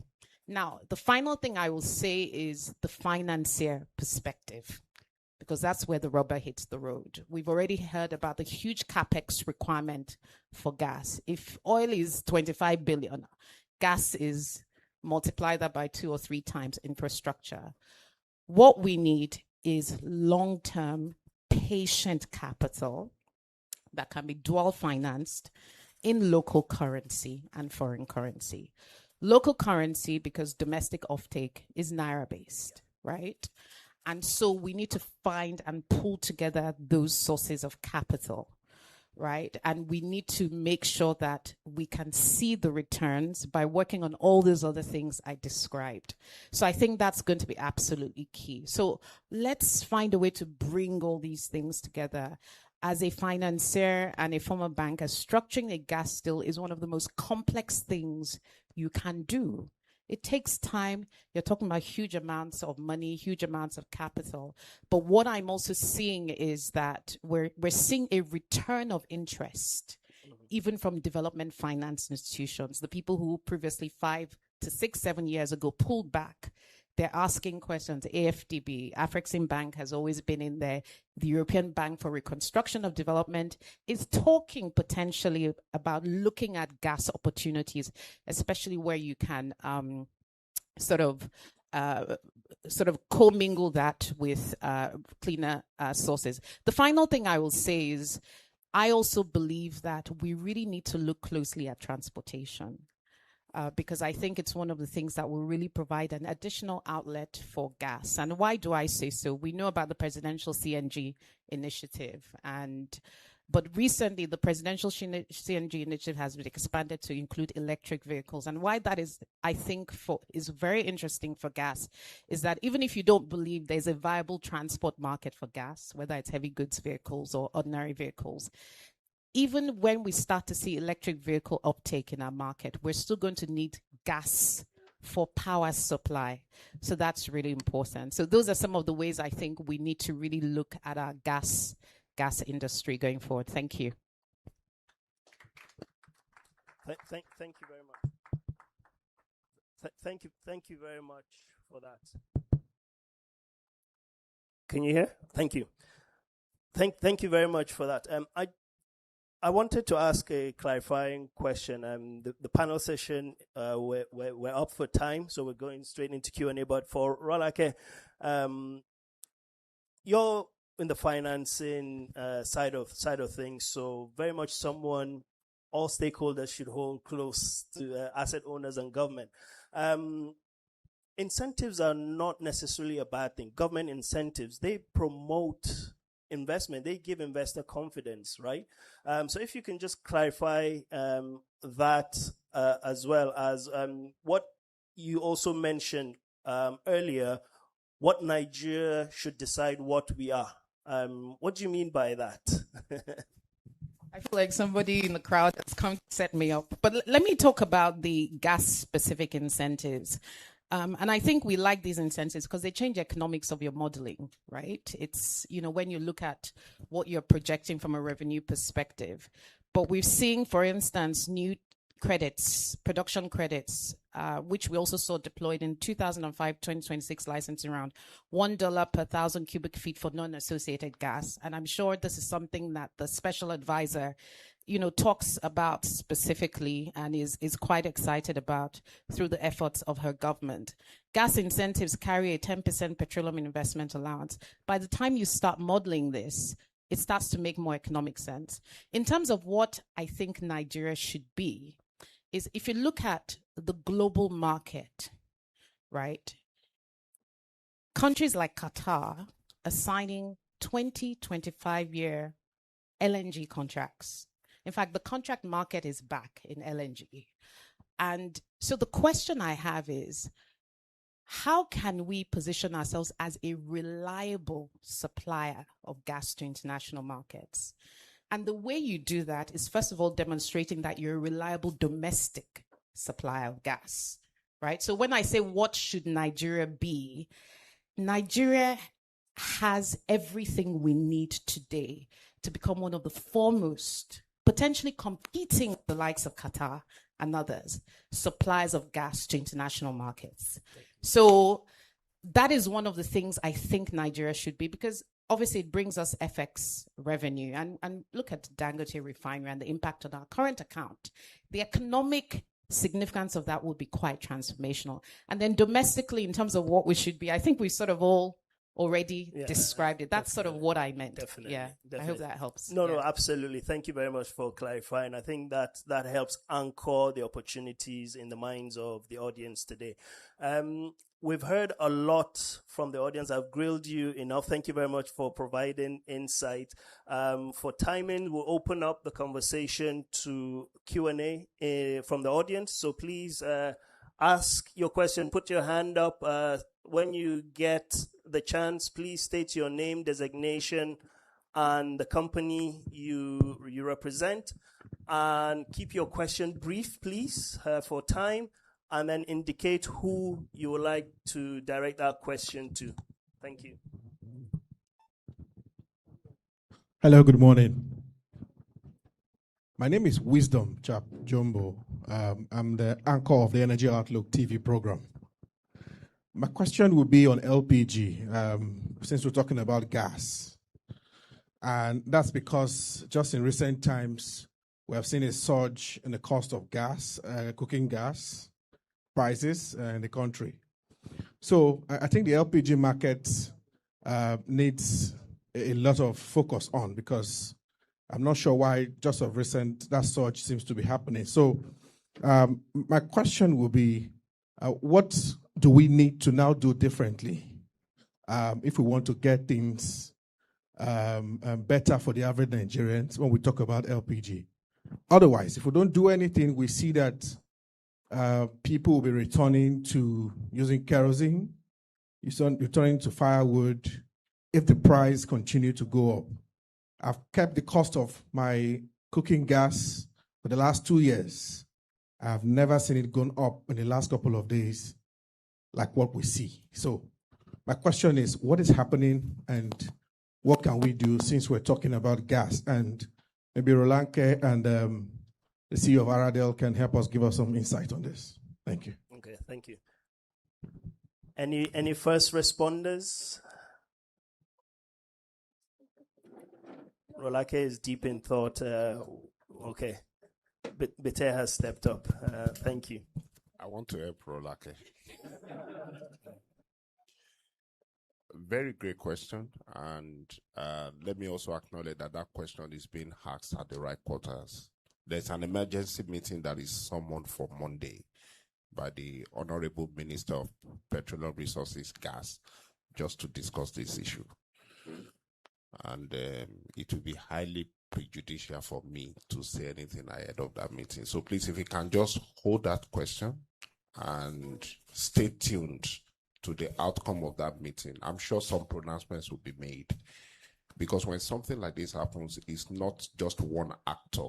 It's an ecosystem. And to give the right answer, we need everybody in the room. And that's what's going to happen on Monday.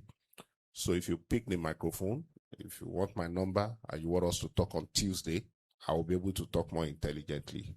But right now, we're all still trying to figure out what's going on. But coming out of that meeting, we'll be able to speak accurately to it. I don't know if Rolake has an update. So you know him? Okay. All right, sir. Thank you so much. I'll follow up with you on Tuesday, and we'll be happy to get that update to discuss it. Thank you so much, sir. On my far right, all right, as well. Okay, I have the floor. Carry on. My name is Engineer Olusegun Okedoye. I'm the MD and CEO of Mountains Energy Solutions Limited. I operate in upstreams and downstreams, also midstream. My questions, I would like to direct it to the essay to the President, the Commander-in-Chief of the Armed Forces of Federal Republic of Nigeria. She's currently not on the panel. It's for our panelists. Okay. Questions then, for our panelists. Then I will ask Mr. Bite to help her. And if she's on the floor, she could also answer this question because we are talking about collaborations in the ecosystem of energy solutions in Nigeria. My question is, what is the import of some of the government agencies regulating the production companies and servicing company in the aspect of local content? I want to believe in this hall we have been seeing the effect of NCDMB in regulating the participation of the Nigerian content system. With what I know in Saudi Arabia, their local content was patterned to see that indigenous companies take off speedily to rival the international companies in that ecosystem. But the reverse is case in Nigeria, in the sense that there is a lot of bureaucracy in getting permits on the necessary documentations to participate in an upstream project with likes of Renaissance and Aradel, Shell, Chevron, Total, Seplat, and what have you. So what is government doing and what is the energy producer group doing to see that there is a level playing ground and a fast track in managing that interface between the servicing company and the producing company? Okay, thank you very much. Are you able to take that, maybe focus on what the companies are doing with regards to local content, which we talked about?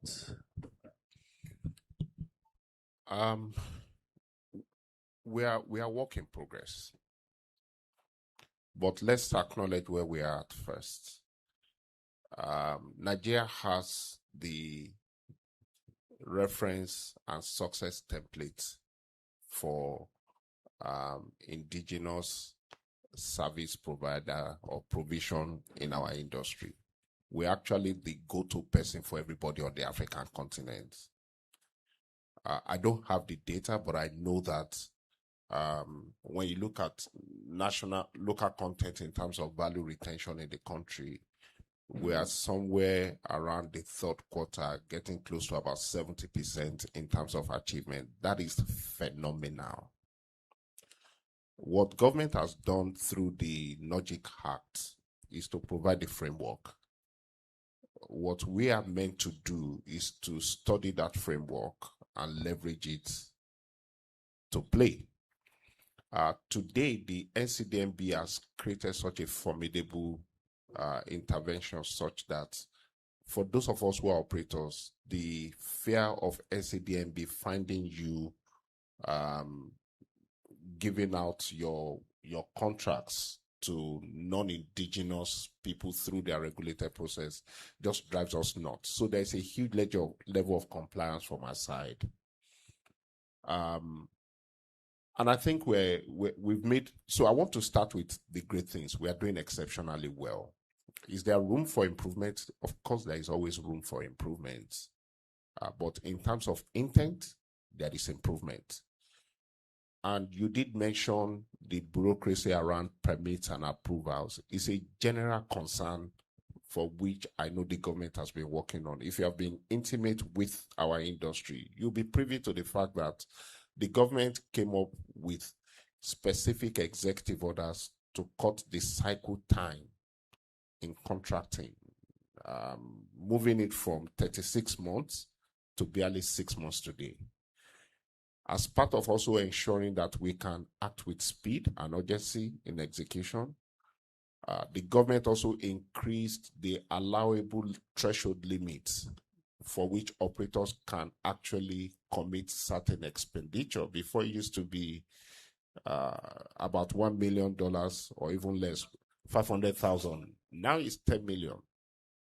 And I think the proof of what's going on in our industry today is you look at certain leading indicators like what's your rig count in the industry today. The rig count has moved significantly. With each rig activity that is taking place, there's an ecosystem of many service providers that are connected to it. So it's not absolutely correct that we are not seeing it. Are there rooms for improvement? There are rooms for improvement. And what I've seen with bodies like NCDMB, who I don't know if anybody from NCDMB is here, is they've got very listening ears. I think we should just feel free to highlight to them where we are seeing challenges. Recently, and I'll give this as an example, NUPLC, who regulates our own operation, have gone digital.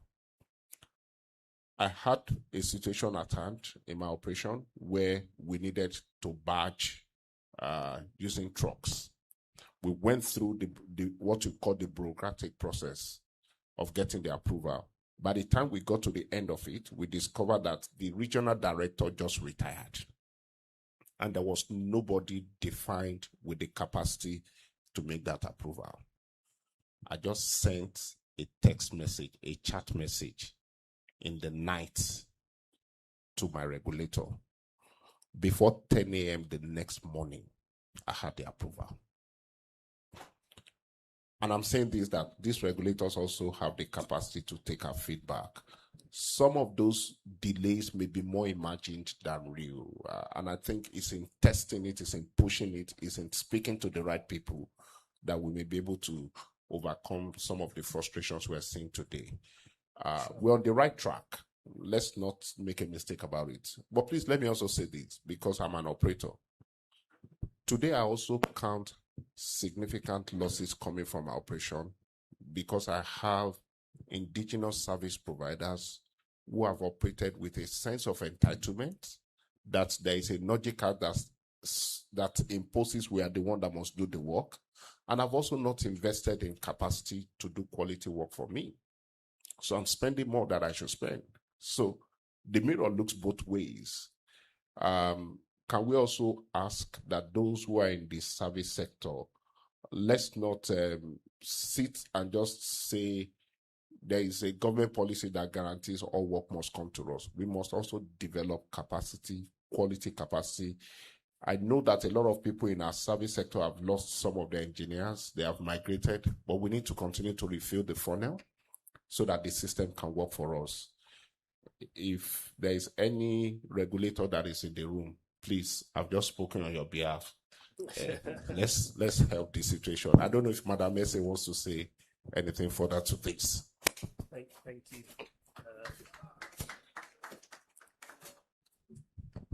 Thank you. So you've co-opted me. I thought you were helping, but okay. No, you've covered it extensively. I think two things that I'll clarify on the local content, and it's really the last point that you made, that the NOJIC Act, what the administration did to really accelerate investments was to say, what are the frameworks we have in place? We have the NOJIC Act, we have PIA, and what have they helped us deliver, and where are the gaps, and where can we accelerate? So one of the subjects of the executive orders / presidential directives was really focused on local content. And it was meant to really think about the fact that, yes, we want to build our capacity in Nigeria.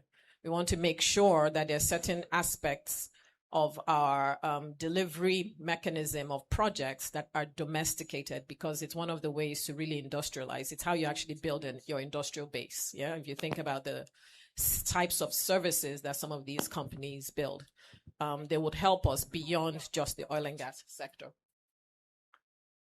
So one of the things that we quickly looked at to say, in 14 years of having the NOJIC Act, what have we actually built in terms of capacity? And you'll find that there are many gaps, yeah? And it's because we have people who have treated this as an entitlement and have refused to invest in building out capacity. There have been two issues that came with that. One, we don't have the capacity that we intend, and which is one of the reasons, and the development objective of industrialization is not being achieved. The second piece is that it was actually having an adverse effect on the oil and gas investment sector, which meant that because people hadn't built capacity, they were a lot more expensive. So we are not cost competitive when it comes to being evaluated by financiers of projects.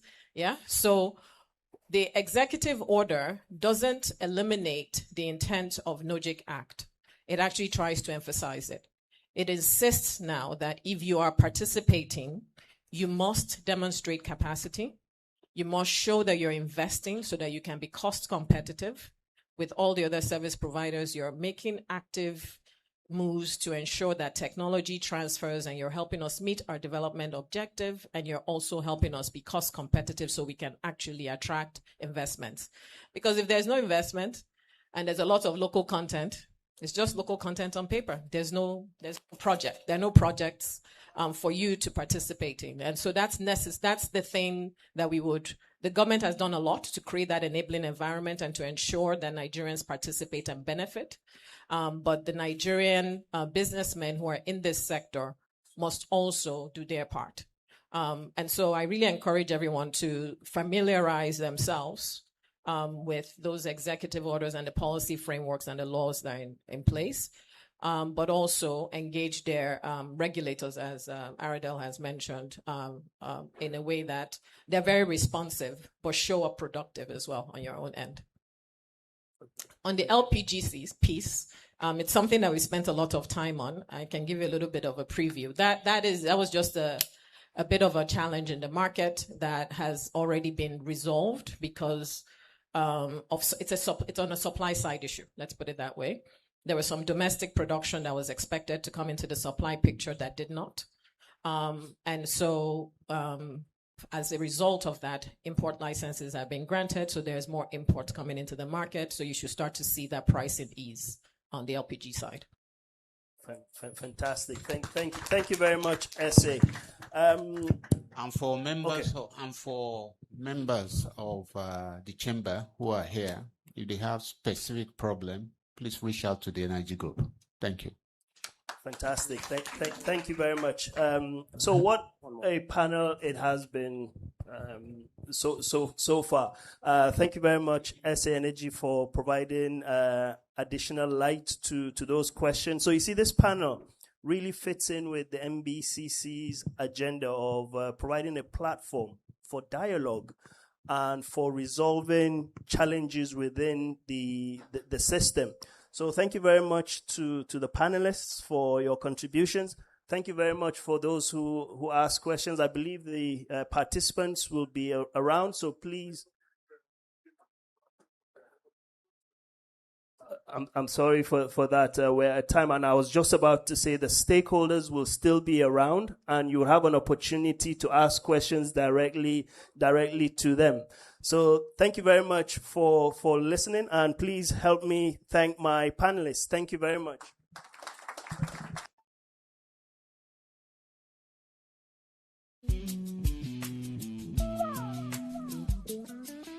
Thank you very much. Thank you. A round of applause for the panelists once again as they make their way to their seats. Thank you so much. Right about now, we'll now proceed. We have two panels, and there will be a break shortly after. Yes, we'll do that. We'll now proceed with the presentation of appreciation plaques to our moderator and our panelists. And you can go to your seat. We'll take the picture after the plaques are given. Yes. Thank you.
President, please remain. A round of applause for them as they go back to their seats.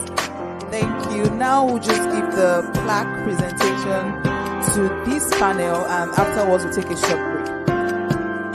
Okay. Since the moderator is on stage, please, Mr. Mohammed, please remain. You're the first on my list to call for the plaque presentation.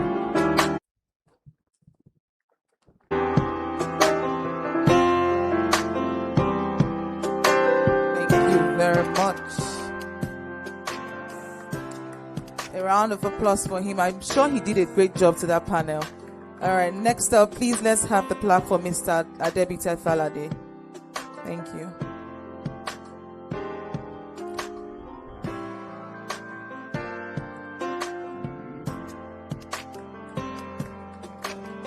Okay, thank you very much, sir. Please let's have the next one for Chief Engineer Tony Atta, who is ably represented by Mr. Emeka Nwora. Thank you.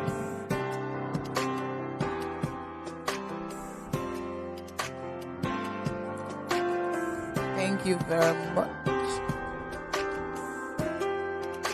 Let's have the plaque ready for Mrs. Rolake Akinkube Filani.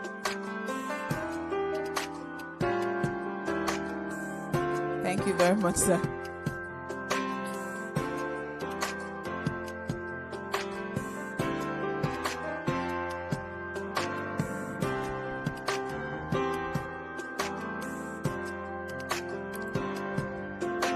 Thank you. And finally, let's have the plaque for Mr. Olumide Esan.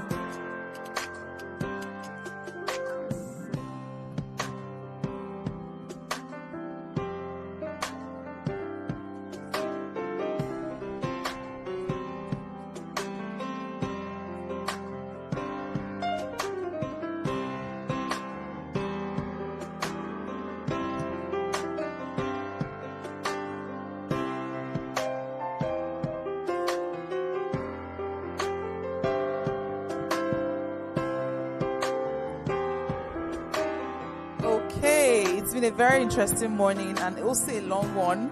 There's also another panel coming up, but we're going to take a short break. And the second panel is themed Catalyzing Energy Availability in Nigeria.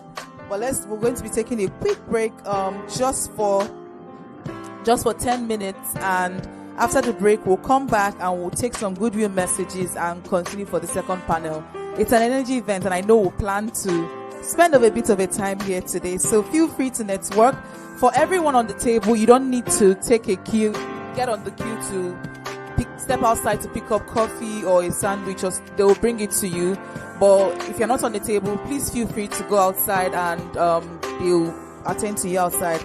If you're on the table, you don't need to stand up. Someone will attend to you. Thank you.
Media, let's have the video, please.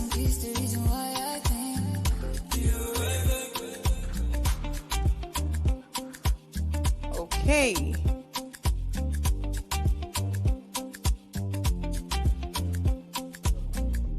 All right.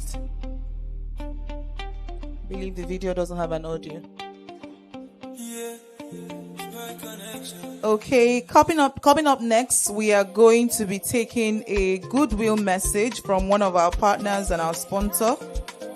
We're going to be taking a goodwill message from Baywood, and the person to deliver this goodwill message is the founder and vice chairman, Baywood Group, Emperor Chris Baywood eBay. Please give him a round of applause as he makes his way up the stage.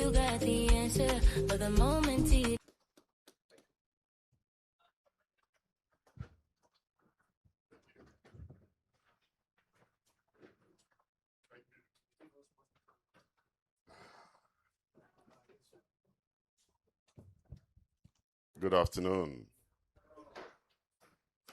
I think time is fast spent, so we may not be.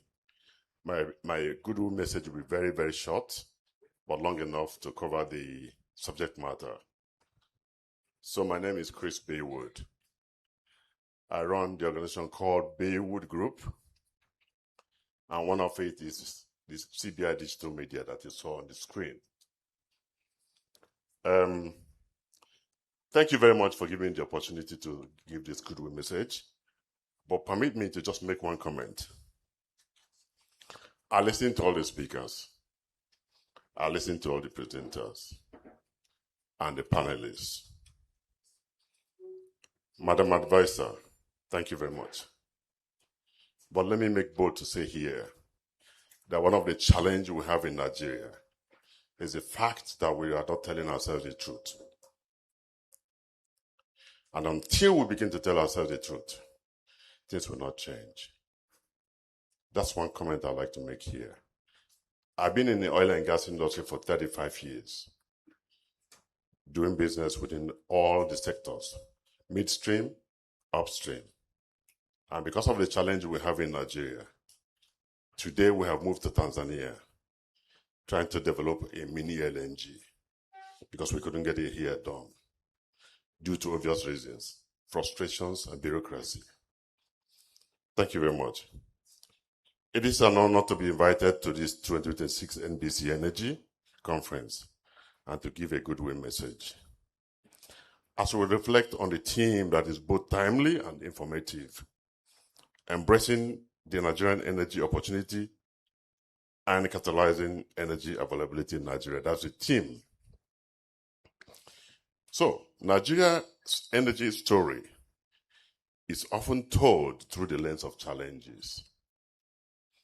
We speak of deficits, constraints, and unmet demand. Why these realities really exist, I believe there's a more powerful story waiting to be told. The story of opportunities. We do have a very immense opportunity in Nigeria, and they are bound everywhere. So while we're telling the stories of challenges and unmet issues, we need to recognize those opportunities that exist here. Nigeria today is on the intersection of immense natural resources, a youthful population, expanding technology capabilities, and growing investor interest.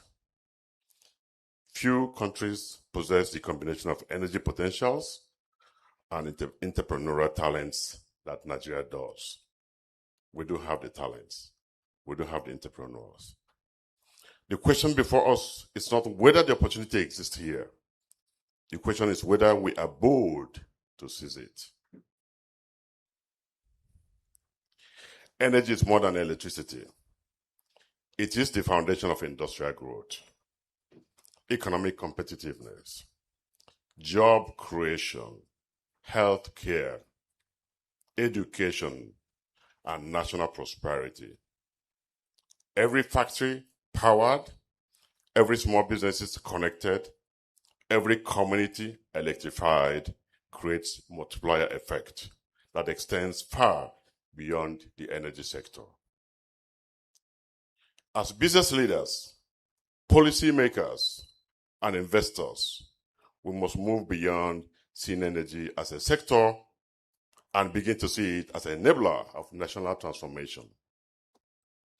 The future belongs to countries that can successfully connect capital, innovation, infrastructure, and policy into a coherent ecosystem of growth. This is where I remain incredibly optimistic about Nigeria. Not minding my previous comment, I am still a believer of Nigeria. I am a pan-Nigeria. No matter what, no matter the challenges, we'll find a way to solve that problem. But I'm a Nigerian to the core. But when the frustrations get so bad, I look elsewhere. Yes, across our nation, we are witnessing the rise of indigenous companies, innovative technology platforms, cleaner energy solutions, a new generation of entrepreneurs determined to solve African problems with African solutions. We're seeing greater collaboration between the public and private sectors, stronger conversations around sustainability, and a growing recognition that energy security and economic development must go hand in hand. The opportunity before us is not merely to power homes and businesses. It is to power ambition, to power industries, to power the dreams of 200 million Nigerians, and by extension, contribute to the economic transformation of our continent. Africa's future will not be built by those who wait for change. It will be built by you and me, the change makers. All of us here are change makers, so we have to embrace this change that is about happening, or is happening in Africa. Let us therefore approach this moment with courage, partnership, and long-term vision. Let us also invest not only in infrastructure, but in people, not only in technology, and also in trust. Not only in growth, but in shared vision. If we get this right, Nigeria will be not simply participate in the global energy transition, we will help to shape it. I congratulate the Nigerian-British Chamber of Commerce for convening this important conversation, especially at this moment of global energy transition. I wish all participants a productive and impactful conference. Thank you, and God bless the Federal Republic of Nigeria. Thank you very much, sir. Next up, we'll be taking another goodwill message, and we just have two more, and then we'll go right into the panel session. We'll be taking the goodwill message from Bibstar Offshore Service in the person of Olanrewanju Ayola, who is the Managing Director of Bibstar Offshore Services. Please, a round of applause for him.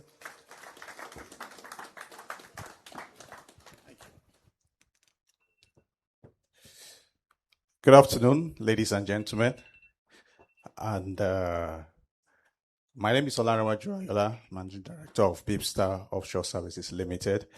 First, let me commend the organizers for this innovative program, bringing together everyone here to discuss innovation, progress, and talk about our industry that we care so much about. And we are proud as Bibstar to support this program as a co-sponsor. And one of the things that we do as a company is to we provide modular crude oil processing facilities. We provide early production facilities. So and we help our marginal field operators move from first oil to production.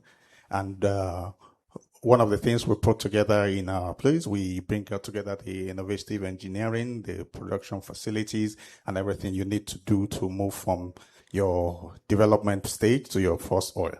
So if you are thinking of advancing your production field development plans, I think you think of Bibstar as your indigenous partner that can help you achieve your first oil. Again, we have done this across a couple of both indigenous and international oil companies here in Nigeria. And we look forward to making positive partnership with as many of you as are interested in this service or will require this service. We are very proud to be sponsors with the Nigerian-British Chamber of Commerce, and we also look forward to a more meaningful relationship with you in the future. Thank you very much.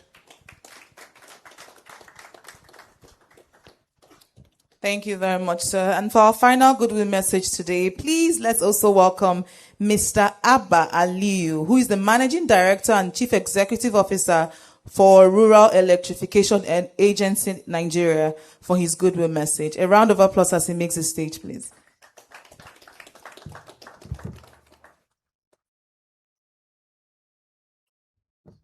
I had no idea that I was expected to give a goodwill speech.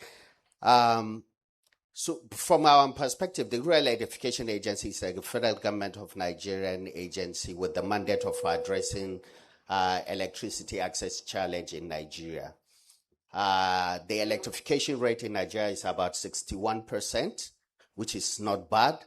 But looking at the total population of Nigeria and the number of those without access, Nigeria accounts for the biggest or the highest number of people without electricity access, much more than the total population of countries like Turkey, UK, and other countries. To that end, the current government of President Bola Ahmed Tinubu developed the biggest publicly funded renewable energy project in the world.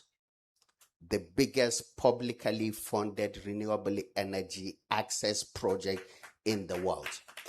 A $750 million project that will catalyze an investment of private sector investment of $1.1 billion to electrify 17.5 million Nigerians by building 1,350 mini grids, of which 250 of them are going to be interconnected mini grids. And for the first time in the history of Nigeria, as at today, over 1,000 mini grids are currently being deployed all over the country. And about 50 interconnected mini grids that will inject about 288 megawatts of electricity are also currently being developed. My presence here is to speak and to talk about all the opportunities and what the federal government is doing to make sure that we provide electricity and enhance reliability of electricity. Thank you very much. Thank you, sir. Okay. Now we're going to be going to our second and final panel session for today. Our second panel session will be moderated by Ms. Anne Rinu, who is the Chairman, Advocacy Committee, Nigerian-British Chamber of Commerce.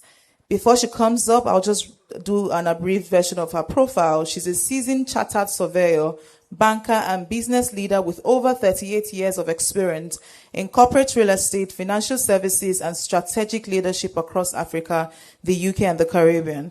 She most recently served as Regional Head of Corporate Real Estate Services at Standard Chartered Bank, where she led real estate strategy, workplace transformation, procurement, and operational resilience across West Africa.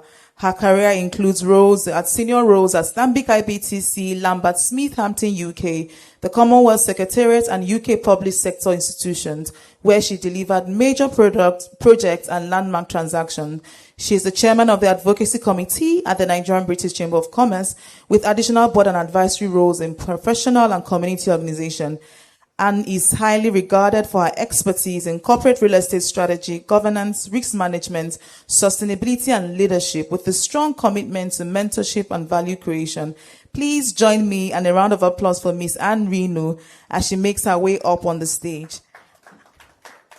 And on this panel, we are also going to be having Mr. Abba Aliyu, who is the Managing Director and Chief Executive Officer at the Rural Electrification Agency. We also have Mr. Yisai Benish, I don't know if I got that right, who is the CEO of Daystar Power Solutions Limited. And we also have Mr. Femi Adeyemo, who is the CEO at Energy Solar Limited. And finally, we have Mr. Bola Ogidon, who is the CEO at Pirano Energy. A round of applause as our panelists make their way up on the stage. Are we ready? Thank you, and good afternoon, everyone. Good start. Good afternoon, everyone. Glad to be in the room today, and we're looking forward to an informative, insightful, and impactful conversation. I hope I'm audible, first of all, and I continue to sit on established protocols. So, warm welcome again, as I said, and really, our topic today could not be more apt. The reality is that we are in a phase of catalyzing energy availability in Nigeria. The solar boom is becoming a reality. Vision 30-30-30 aims that Nigeria's official target is to achieve 30,000 megawatts of electricity by 2030. It's only around the corner. With renewable energy such as solar, wind, hydro, making up 30% of our energy mix. So we are in the right room for the right conversation. It's a fact that there's an estimated 500,000 households off-grid using solar. So that makes about 1.25 households of the Nigerian population. And within that, thousands of SMEs, commercial and industrial buildings operate on hybrid. So we have no choice but to engage in today's conversation in terms of alternative energy, sustainable energy, and the future. Incidentally, I found a very interesting fact, which was that the first solar installation in Nigeria was done in Sokoto in 1985. I thought that was very interesting. But we've certainly come a very long way because many of us go out there and we see solar panels against ceilings. So without much ado, I'm going to go a very, very brief introduction of my panel. I'm sure their bio is on LinkedIn or within the Nigeria-British Chamber of Commerce. So I'll start off with Mr. Abba Aliyu. He's the current MD and CEO of the Rural Electrification Agency of Nigeria, 20 years experience spanning power, infrastructure, environment, banking, and various other developments he's involved in.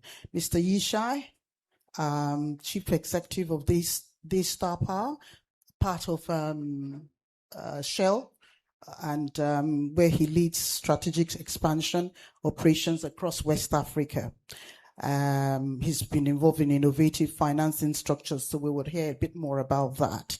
I also welcome you, Mr. Femi Adeyemo. He's the founder and CEO of Energy Solar Limited, one of Nigeria's leading renewable energy companies, obviously. And last but not the least, Mr. Bola Ogidon, again, founder and chief executive of Pirano Energy. Welcome. You lead the delivery of innovative renewable energy solutions. And so we're all looking forward to hearing a bit of. So I'm just going to kick off with the first few questions. Let's just get ready. In no real order, I'm going to start with you, Mr. Ogidon.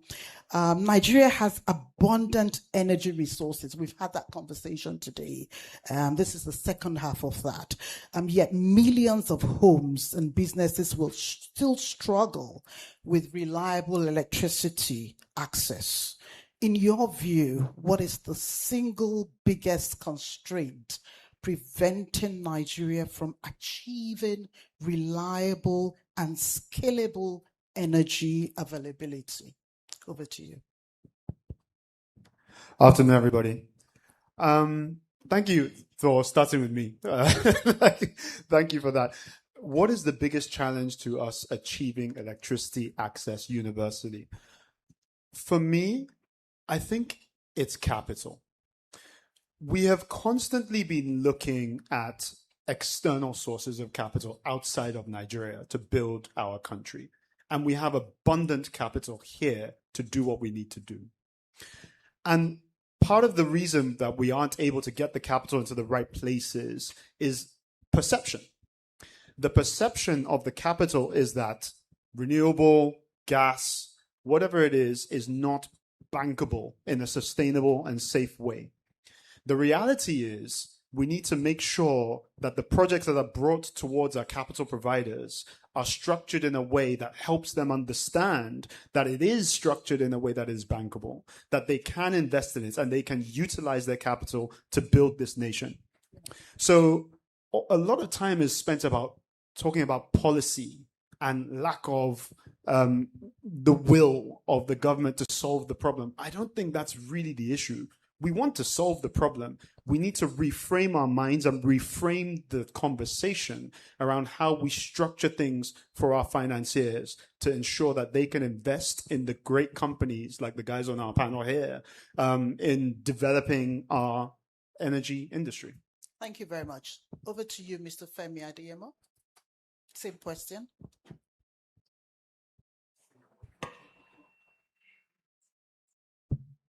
Yeah, I will support, but maybe bring a different perspective on capital. Definitely we need capital, but it's also capital at the right pricing. I struggle to see how we have survived as a nation where people have to pay close to 30% interest rate. I don't know anywhere else in the world where that happens. So I think it's likely that is affecting the real upscale of renewable in Nigeria now. The awareness is there now. And prior to now, it used to be solar. That technology, does it work? Yeah.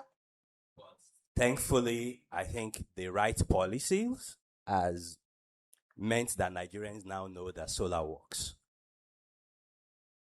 But the capital has to be available because, again, solar everywhere in the world that solar has killed, be it Australia, the US, Europe, there is capital to ensure that people have to either do a lease to own whereby the monthly repayment is similar to what you are paying on the grid. But that's not, I mean, as an organization, we are trying, but I think the cost of capital is still a problem. And as soon as we're able to sort of resolve that, the uptake will be a lot better than what we have now. But we're far better than where we used to be. Sure. Thank you very much. There's access to affordable long-term financing. Over to you, Shai. So maybe a slightly different answer. I think, the biggest challenge is a stable, available grid. Yeah? Yes. And the reason that's a challenge, and the reason that's kind of, a major issue is it means that it's difficult to have big solution without the grid, right? We do a lot of what I would call large-scale C&I, behind the meter, off-grid solution. You can do those, but if you want to go to the next level and do bigger things, you do need the grid to be there, and that's where the growth becomes a challenge. It also means, because of that, but all of us here, and definitely industrial customer, which are my main customers, have to think of backups, which add costs, which is why this financing is such an issue, because there's so much of it to do, because you need to have your generators and your batteries and your solar and a grid connection and so forth. So for me, that's the biggest challenge, to really be able to scale up further. Right, so scalability based on, okay. Thank you. And last but not least. I'll also take a different route. I think from my perspective is our operational model. And I'm going to give some facts, very funny facts. We, for example, took the Nigerian budget, the 2024 budget, and we used an AI, for example, and find out how much did the country budgeted for electricity. What we found out was over 1.3 trillion was budgeted, but what goes to the actual Ministry of Power is less than 300 billion. What we found out, there are over 200 government agencies operating in the power sector, implementing power projects. Wow. And if I'm going to give an award of $1 billion to guess the name of the agency, for example, the fourth biggest agency in Nigeria that has the biggest budget in the power sector, nobody will guess that. And that agency is called the Nigerian something horticulturist. That is in Gombe. Has the fourth biggest budget in power in Nigeria. So our operational model needs to change completely for us to do the right thing at the right time. And I give another example. When we wanted to start the interconnected mini grids, there's a regulation that says that we can't do a mini grid above 1 megawatt. We engaged the regulator and asked them to increase it, and we gave some justification. Other African countries that have 6 million people without access, we are talking of 80-something million without access, have a mini grid regulation that you can do up to 50 megawatts. Change Nigeria, increase it. But the regulator did not agree. We exchanged on record 8 letters before the regulator agreed to increase that regulation from 1 megawatt to 10 megawatts now. So all these operational models, we need to look at it and look at the impact of it and change it for us to be able to address the biggest obstacle affecting us. Thank you. Brilliant. Thank you very much for that. And I think there's a great opportunity there for the NBCC to actually pick up a collaboration with with the Rural Electrification Agency to see how we can actually, through advocacy, speed up the regulatory changes and reforms that is so dearly needed. Thanks for that. Right, I'm moving on to the first question, formal question with you, Ishai. You've basically, from your experience scaling commercial and industrial renewable energy solutions across, we've spoken across Africa, West Africa. What are the most critical barriers limiting private sector participation in Nigeria's electricity market, in your view, based on your experience across the West Africa corridor? No, thank you. I think if you have a good project, it's easy to do. But what do you need? What do you need to have a good project, right? One, you need to have a good customer, right? So demand, credit. So you need a good customer. You need a good technical solution as well, what meets the customer need, which is robust, which you can build and operate, and you have capacity to do so. And you need financing as well to make it happen. The challenge I see is that, unfortunately, for most players in the market, this is a sequential equation. You do one by one, right? So you find the customer, you design the technical solution, you go look for financing. By the time you get it all done, it takes a long time and it's complicated, right? So if you do one, you need to do 100, right? Then you limit capacity. What we try and do it all together, right? And concurrently, by being able to kind of have a good customers already, have a pipeline of customers, have a technical capacity, and that also include warehouse on the ground with stock on the ground, right? And a backing from our shareholders to do that, so we can do it faster, right? But of course, if you don't have all those elements, it's complex. It takes time. You will do one good project, two good projects, but to do 1,000. That's not possible, and that's the limiting factor that I see. Sure. So I'm just going to ask a follow-up question on that. Do you think there's an issue, that a potential gap in knowledge and awareness by potential clients? Because if they understand the economic benefits, and I speak particularly for commercial businesses and industries, because they are the ones who really have the great advantage. If that was made available, do you think it'll be a different conversation? No, look, never criticize your customers, right? So let's start with that. But, in the end of the day, it is a technical sale. So especially when you talk about industrialists, factories, and others, they need to understand the product. It's, they have a lot of experience in power, especially in Nigeria, because they already have so many other power solutions, and they also been burned with a lot of issues, in terms of the complexity of managing the current power need. So the customer understanding of the power is important, but definitely large industrialists have a capacity to understand that. I think where the challenge is if you're running a factory, you're quite risk averse. You don't want the factory to stop, right? You want to make sure that it's seamless, and anything new, you naturally ask a lot of questions, and it's quite a process for you to decide to do it. Let's remember that in general, while much solar is amazing and cost saving, and I can talk here, and I'm sure I will mention some of the benefits. If a factory run on 2 or 3 shifts, 6 days a week, 6.5 days a week, yeah? Solar typically can reduce a lot of the cost, right? Can save money, but cannot replace all the other stuff that you have here, because it doesn't shine in the night, right? And therefore it's an addition on top of the existing system, which makes it even more complicated. Yeah? Right, thank you. I'm going to pick that up in a minute. So perhaps Femi would like to. Excellent. Thank you. Prior to now, solar was likely a nice to have. Correct. But after May 29th, 2023, and 3rd of April, 2024, and I believe everyone knows what happens, May 29th, 2023, and April 3rd, 2024, was when the band H tariff started. And then we also began to see diesel rise. So solar moved from nice to have to a survival priority. Mm-hmm.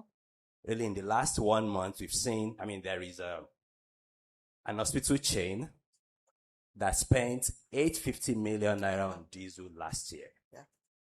And for them, it was clear if they don't find a solution, the business might go under.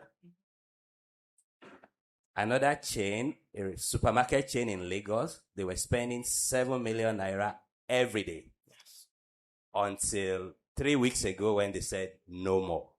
There are 40 locations. They were like, guys, they need to fix this. So it's not really that the customers were naive, but prior to now, I mean, do they really need it, especially if there is free power from the grid?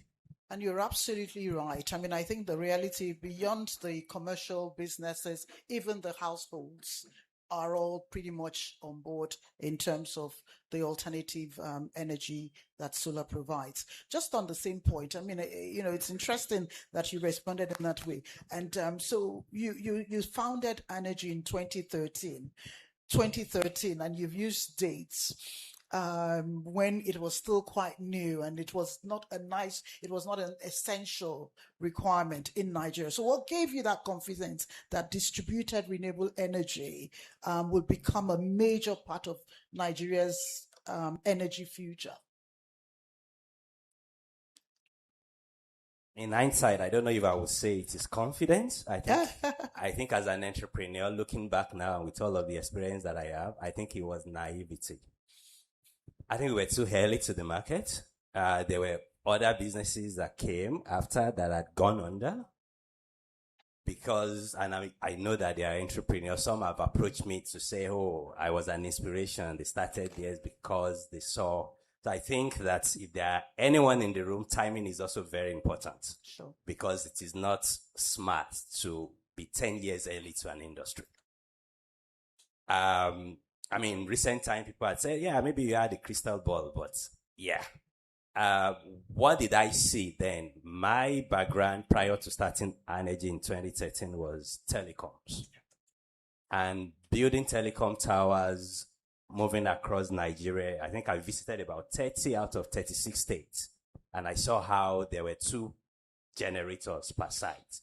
And also growing up, going to college, power was not available. So I thought if you look at all of that and compared to what was happening in, Europe, America, that was also the time where President Barack Obama visited East Africa. So I thought it's a no-brainer that at some point, Nigerians will need this technology that I also knew that the technology will converge, costs will come down, which is what we have now. But really, 13 years is a lot, or 10 years is a lot to wait for an industry to be mature.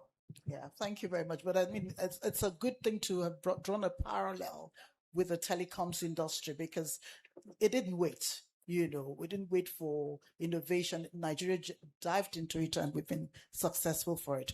So, Mr. Bola Ogidon, as an indigenous energy company operating across power and energy value chain, what do you consider the biggest obstacle in achieving sustainable and reliable energy availability in Nigeria?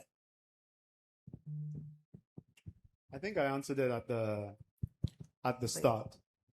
And I respectfully disagree with my brother, Femi, here, about the price of our commercial capital. The reality is we can do business with what we have now. The fact that we are still here as businesses means that it is possible. Yeah. Now, it may be expensive now, but here's the reality. Once you achieve that increase in power, once you achieve that increase in productivity for the businesses, all of a sudden, you can start seeing rates start to come down. You're seeing less inflation. You're seeing more productivity. You're seeing a lot more reason that there'll be competition for capital to enter the space to reduce rates. So I still think that it is a capital issue, but it's also a perception issue. Interesting. There's a gentleman called Rory Sutherland. I don't know if you guys know a gentleman called Rory Sutherland. He's the vice chairman of Ogilvy and Mathers. It's a marketing business, large international marketing business. One of the things he's always hammering on about is the fact that as engineers often look at economics and technology and completely ignore psychology. The perception of risk and the perception and the signals that are sent out by all the players in the space matter. So if we took the 300 billion that is allocated, which is only 300 billion that we have said now, we said actually the government is now going to give a 300 billion sovereign guarantee to power to anybody that wants to invest. What does that do to our psychology? That completely shifts what our commercial players are now willing to do in terms of their capital allocations. And all of a sudden, they start scrambling to do the work, to understand the industry better, to say, okay, my risk perception was maybe shifted. And let's be clear, any of us that have gotten guarantees from any guarantor knows that they structure it in such a way that it's almost impossible for the guarantee to be triggered. They try and put everything in there. So the government, in a less risky way than people would perceive, has all of a sudden unlocked a whole avenue of capital that can flow into the industry. So I think it's a perception issue. Interesting. Thank you very much for that. I think there's more debates to be held around that. Over to you, Mr. Abali. So you led the Nigeria electrification project. You attracted a lot of funds, $550 million from the World Bank and ADB. So you understand the importance of being able to attract patient capital in businesses. But, based on that experience, what are the most important conditions required for large-scale institutional capital to flow into the Nigeria electricity sector? So you started that conversation with reorganizing the industry, then the regulatory aspect. But I'd like you to dig deep. Thank you. I'll just take on the last point you raised. I was just reflecting on it. The psychology, I absolutely agree with you. And I give you a typical example. When you talked about 550, we even moved from the 550, we got $750 million World Bank financing. When we got the $750 million, we designed a project in such a way that we allocate risk to the best party that it's best fit to take that risk. Right. So in working with the private sector, we designed a grant agreement in such a way that the private sector will only take the risk of implementation risk. We eliminated the FX risk. We eliminated the grant availability risks and other risks. Then what we found out was most of the funding, because we use result-based financing, most of the financing that the private, the likes of FEMI, gets foreign financing from International Finance Corporation, from Bank of Africa, and other foreign banks. We asked the question, how do we now convince the local banks to bring in capital debt, either in form of debt or capital or whatever, bridge financing, equipment financing into the sector? I met with all the Nigerian banks over a period of 1 year. None provided financing before the commencement of the project, apart from the South African Standard Bank in collaboration with Stanbic IBTC. But we continue to engage with them. And as at today, when they realize that there's huge opportunity for them, and they started to understand the risk allocation of our project, that is when they now started committing. We have seen FCMB committing 100 billion dual currency financing, Lotus Bank 100 billion. We are talking with Zenith Bank that about to bring in 200 billion naira. So that started to crystallize. So understanding the opportunity is something also that will bring in those that have the capital. For example, even the pension funds, we started engaging with them, but they need to understand the business. The lack of understanding of solar business, seeing it as maybe as something by design, not as an infrastructure financing opportunity. That is something that is hindering the inflow of that patient capital to enable us to continue to scale the deployment of the infrastructure in Nigeria. That is such a very interesting and good response. I mean, I think, how do we then replicate those deals you have done, for starters? That's a follow-up question. And secondly, how do we ensure that that knowledge, because I talked about a knowledge gap earlier, and that was actually what I was inferring. How do we ensure that the financial institutions themselves understand that it is an opportunity? Yeah, so to scale that, we are now demonstrating from the project that we executed to demonstrate that the project is not only viable but implementable. Mm-hmm. We are working on, if you look at on-grid, forget about the off-grid. If you take the on-grid, since the time of Azura, there is no any major private sector financing in the on-grid. Azura, this is as far back as the last 5-6 years. Right. And the total investment is about $400 and something million. But now, under the IMG alone, we are deploying 288 megawatt of capacity.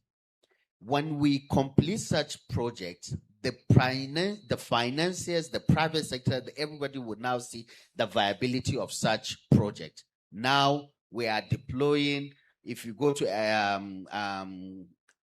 Abuja, for example, 40 megawatt will be injected, Anambra 11 megawatt, Oyo 20 megawatt. Here in Lagos, we are injecting about 18 megawatt all over. So by the completion of such project, we demonstrate to the financiers, to whosoever, the viability of such project. So that's one thing. Mm-hmm. In terms of knowledge, we from the government perspective, we can't do the work of the private sector. The private sector needs to understand the opportunities and work towards that. The Standard Bank, what we found out is why the Standard Bank were the first to provide the financing for the DES project was because they went out of their way. They did not recruit a typical banker. They went and poached an MD of a renewable energy company, brought him into the bank and made him to head the renewable desk. And he came with the knowledge and understanding of that infrastructure. The first time we had a meeting with them, I felt like I want to poach him to REA to work because he so much understand the project and how it's been structured. So till the private sector continue to understand that and do the needful, from the government perspective, ours is to continue to create that enabling environment, and the likes of FEMI would take the advantage, early advantage, and make use of it. Thank you. Thank you very much. So I can see Ishai smiling away there. And I just want to continue on the conversation around financing. It's become just as important as technology in solving Nigeria's power challenges, particularly renewable energy. What's your perspective? I mean, in a sense, it's in the design of a technology, right? So effectively, by putting renewable, we're replacing, OPEX by CAPEX to a large extent, right? So if you have your diesel or gas generation, you're paying a lot month on month for getting a diesel or gas. We put renewable, especially if there's battery involved, you put the money up front and it shines freely after that, or almost freely with a bit of maintenance. So it's structured in a way that requires more financing, right? And that's why, the difficulty already that exists in financing or highly cost of capital, but tenor is probably more important than cost, right? The rate is one thing, but commercial bank, 3 years, I think it's medium term, and 5 is long term, right? So clearly for infrastructure project, right, that's short. Yes. That's short. So I think that kind of an issue, but there are people looking at doing things both in local currency and foreign currency. People talk about different blended finance and different idea, and some people do those things they talk about as well. We had an MOU with Sterling Bank signed the other day, just around some kind of blended arrangement that we do between them, and us with some of their customers. But again, it's intrinsic in the technology that there's more capex up front that need to be invested. It's at the hurdle that we need to manage. The good news is, though, that even with that, we're able to show saving in day one. So I do agree with what you said earlier about the situation we have today with high prices for alternative source of energy. Today, a solar solution, even a solar and battery solution, can bring you, easily 70 to 20% saving. I mean, if you're using diesel, your loaded costs are probably around 500 naira per kilowatt hour, right? Band A at 200 something, 220, 200, depending exactly where, but 220 or so, right? Even on gas solution, right? Your price is quite expensive. Solar in all its solutions, it can be half of that, right? Detail depend how much cables, the distance here, there, copper is expensive, everything is specific, right? But in the end, it provides saving to people basically from day one. So it's a no-brainer to do that, but it's still difficult, takes a lot of work, a lot of structuring, both commercial and technical, to get it through the line.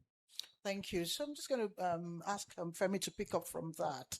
And customer behavior now. So you talked, Bola talked about the psychology of the customers. But now let's talk about customer behavior towards renewable energy. We know over the last 5 years it's shifted. And beyond costs, reliability, and long-term energy planning, what are your thoughts around that in terms of where the customers are today? I think the customers are more sophisticated today. Yes. Far better than what we had, again, pre-2023. Correct. Because we tried everything prior to then. I mean, adverts on CNN, channels, everywhere. But Nigerians were not a people that would pay what we call green premium. Nigerians are not going to put solar on their roof, either at home or business, because it's green or clean. It's really an economics play. So I think the cost has made customers to be very sophisticated now. And also the technology has also improved a lot. I mean, I was discussing with the Haradel team earlier before the panel that now, and thanks to also the advancements in lithium battery, in electric vehicle, is the same technology that, is in the lithium battery. So I think that has really helped the industry to develop, and Nigerians, customers are very sophisticated now. I mean, prior it used to be, in fact, I can remember about 10 years ago, there is someone very, very senior in the Ministry of Power that was quoted in the dailies that, yes, solar, that technology is great, but the only problem is it can't power heavy appliances like refrigerator. Like this, this is going to be a roller coaster, because if someone that senior thought solar couldn't power refrigerators, but we have businesses now that are doing 400 kilowatts, 500 kilowatts in Lagos and Abuja. So the customers are very sophisticated now, and it's a function of reliability and does it offer cost savings, like you said, from day one. Thank you. I'm just going to come back to you, but I'm conscious of time. Just thinking about, from your perspective, what policy or regulatory form has had the most impact? So we know that we had the Electricity Act of 2023. That's one that we know has impacted to some degree. But in addition to that, has had an impact on improving the Nigerian power sector in recent years. It's straight ahead answer for us in the off-grid. The first is the mini-grid regulation, yes, which we championed, despite the fact that the regulator approved it. We forced them to agree on that regulation to increase the mini-grid cap from 1 megawatt for interconnected mini-grid to 10 megawatts. That gave us the opportunity now, for example, I just mentioned, we are to inject about 15 megawatts here in Lagos. We are injecting 40 megawatts in Abuja. Those in Abuja around Jikwe, Orozo, Dede, commercial area will get 247 electricity reliable at a lower cost. So that change of regulation gave us the opportunity to inject much more higher capacity infrastructure. And we are not relenting. We have already written again to the regulator to say that they should still move it from 10 to 50. We'll continue to chase them on that. The second one is the one that the regulator did on their own, the net metering, which, despite the fact that it's early, but for private sector that are very strategic, they should see it as an opportunity. If you have an opportunity to do a net metering, generate electricity, sell it back to the grid and get a credit for that, that would incentivize self-generation and will continue to mobilize much more investment into that. So to us, that is also a very landmark regulation or policy that has the regulator did, which will continue to support the work that we are doing. Thank you. Thank you. So I'll just go to you, Bola Ogidon. Just same on that, on the persistent grid challenges we've had. Particularly its impact on a lot of the businesses. So practical steps now. So let's talk about some of the real solutions that have been deployed, because I'm sure a lot of our members in the room will, and those who our audience will be interested in understanding real solutions. So let's be a bit practical. Thank you. Yeah, I think as we've all said on the panel, and Isha, you made a very good point, that when we structure any of our solar solutions, any of us, the idea and the key idea, just like Femi had said, is we're looking to save money for the customers to start off with. Practical solutions. So we would always look at what are you using to power yourselves now? We do our analysis, we measure your load, we look at your expenditure. We then say, what can we model for you with the constraints of what you have available to you? How much roof space do you have? How much ground space do you have? What are you looking to power? What are you looking to do with that power?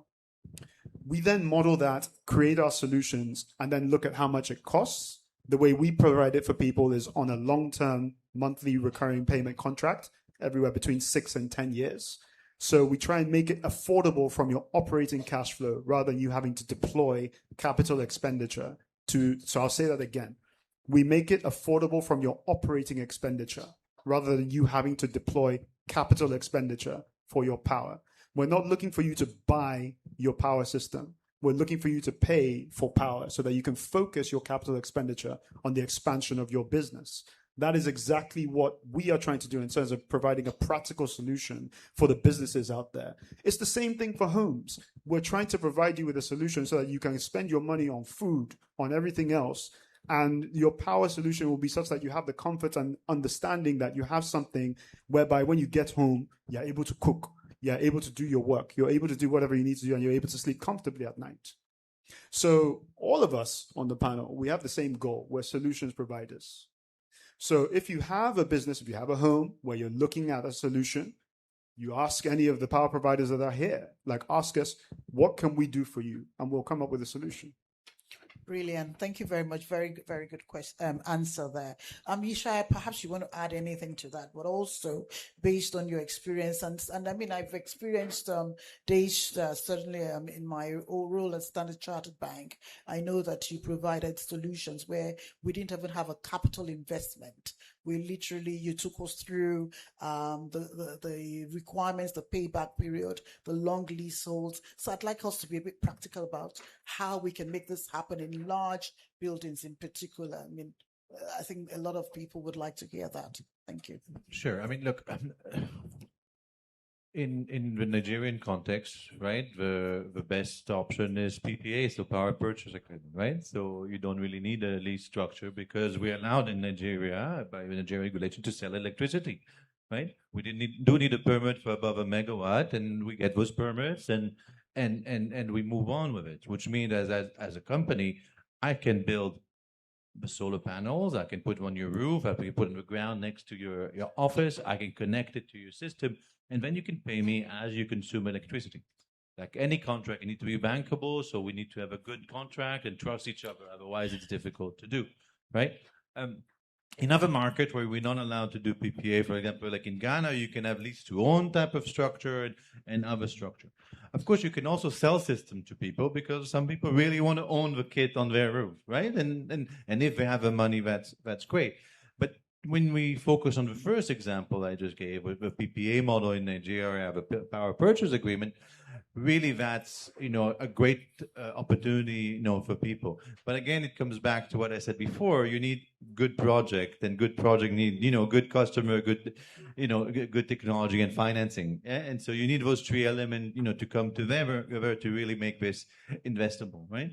I think that's where we play, and we find a lot of growth coming up, a lot of demand. I think we had all. And I'm the only non-Nigerian here. I can still say that I think, are making maybe not too long, but long enough to say that. We had a difficult year with a Naira kind of devaluation. There was a lot of upheaval in the market. Today, we have a lot of stability, and we see demand coming up, also because costs are coming up for alternatives. So in the end, the constraint is space. Sure. So if you have space to put solar panel, you should put them. If you don't have space, unfortunately, is not a lot we can do to help. Except if we can put them far away, where there is space, and then bring the electricity to you, which comes back to my discussion or the comments I made earlier today, the first comment about the grid. Because if we want to do that, we need to rely that all the people between where I put the panel and you are stable, so I can bring the electricity to you. So I think that's really where we are, and a lot of excitement, a lot to do. Yeah. Sure. So two things. The PPA, the power purchase agreement, having been one person who actually pioneered it within the banking sector, I'm not sure it's necessarily a solution that works. I say that because I went through the experience. You never quite get the guarantee of the 90%, 99% that is signed, and you then have to go back and relook your contracts. So I hope that we've now made it a lot more a lot more robust and a lot more commitments. And I'm sure there'll be people in the audience who would want to speak to that.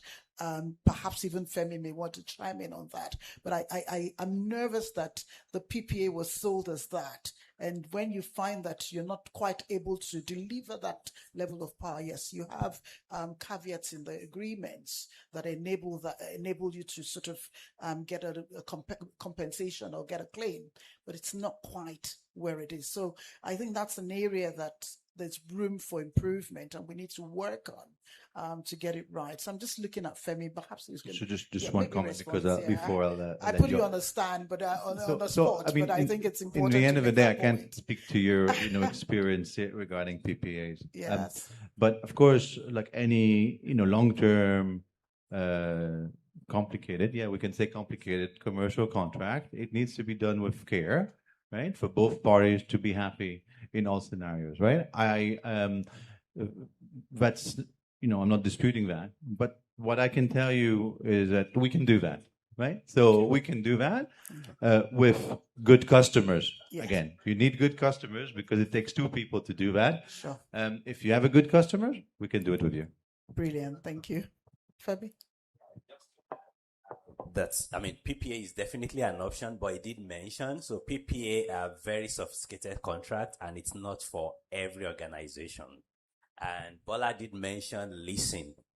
And so as an organization, we also used to do PPA until COVID hit. And we had to take a decision, and also with all of the feedback, especially for Nigerian-owned businesses, we like ownership.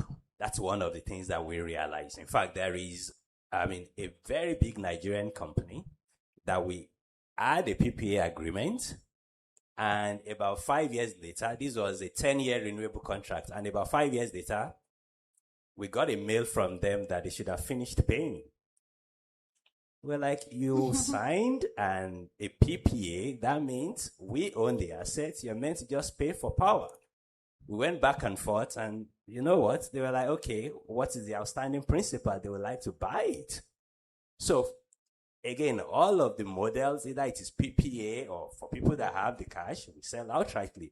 But what we have seen, especially for Nigerian-owned businesses that really tick, is the lease to own, whereby, I mean, you pay something down and over maybe 5 years or 7 years or 3 years, depending on what you want, you get to own it. And that's the point why I mentioned the cost of capital. Where the industry is, renewable energy industry is today, the industry should be growing like 50 times every year because it's a no-brainer now. But by the time that you share the cost of the lease to own, and some customers says 25% or 23%, which is cheaper than commercial bank. The point, I mean, people in this room are very sophisticated. You bring out your calculator and you calculate what is the interest over that 3 years. And then you begin to see that the sales cycle that should be fast then slows. And that's why I think one of my next assignments now is to crash that cost of capital. And with that, we'll see that the adoption will go over the roof. Thank you. Brilliant. Thanks very much for that, Somashi. Mr. Lee, we're rounding off now so that we can welcome some questions from the audience. And also, of course, our virtual participants. If someone can help me pull some of the questions there, that would be helpful. So just going to go for some personal insight from you. So energy access remains closely linked to the economic development. Nigeria's better aligned power sector investments with industrial growth, job creation, broader economic objectives. Some of that was discussed this morning from the oil and gas space. What's your perspective from alternative energy? Yeah, so in all the projects that we implement, currently Rural Electrification Agency is implementing about 12 different projects with a total public financing of about $1.6 billion. In all these projects, we are not just targeting to go to communities to just illuminate the communities. We are going there to catalyze socio-economic activities. Right. And that is why in all the projects we developed 9 different criteria that we use to measure the impact of our work. The base one is creating the access, making sure that they have access to electricity. But the second level is the job opportunities that we create, the businesses that came up as a result of the electricity, the quality of services, public services in terms of education, health. We all measure that. Even in terms of economics, that is reducing the cost of fuel or diesel purchase by making sure that the people have more disposable income rather than using it to purchase diesel or fuel. We measure that. So these are in a nutshell, what we track to make sure that the project that we do catalyze socioeconomic development. That's a very good answer, but where is that information shared? So this is very good. I never thought that I would have this opportunity. Next month, we are about to unveil 2 locally developed softwares. We recently had the opportunity to employ 70 Gen Zs in REA. And the first thing they did, they developed 2 different softwares. And we are going to launch them internationally. The first software is the one that we mapped the entire country. From REA now, we will show you all the communities that exist in Nigeria. From Lagos, that we call the biggest community with 2.5 million households, to communities that are just 2 houses. We have not only the mapping of those communities, we have the socioeconomic data of those communities. Number of households, estimated number of people, whether the community is electrified, not electrified. If not electrified, what is the least cost of providing electricity, number of households.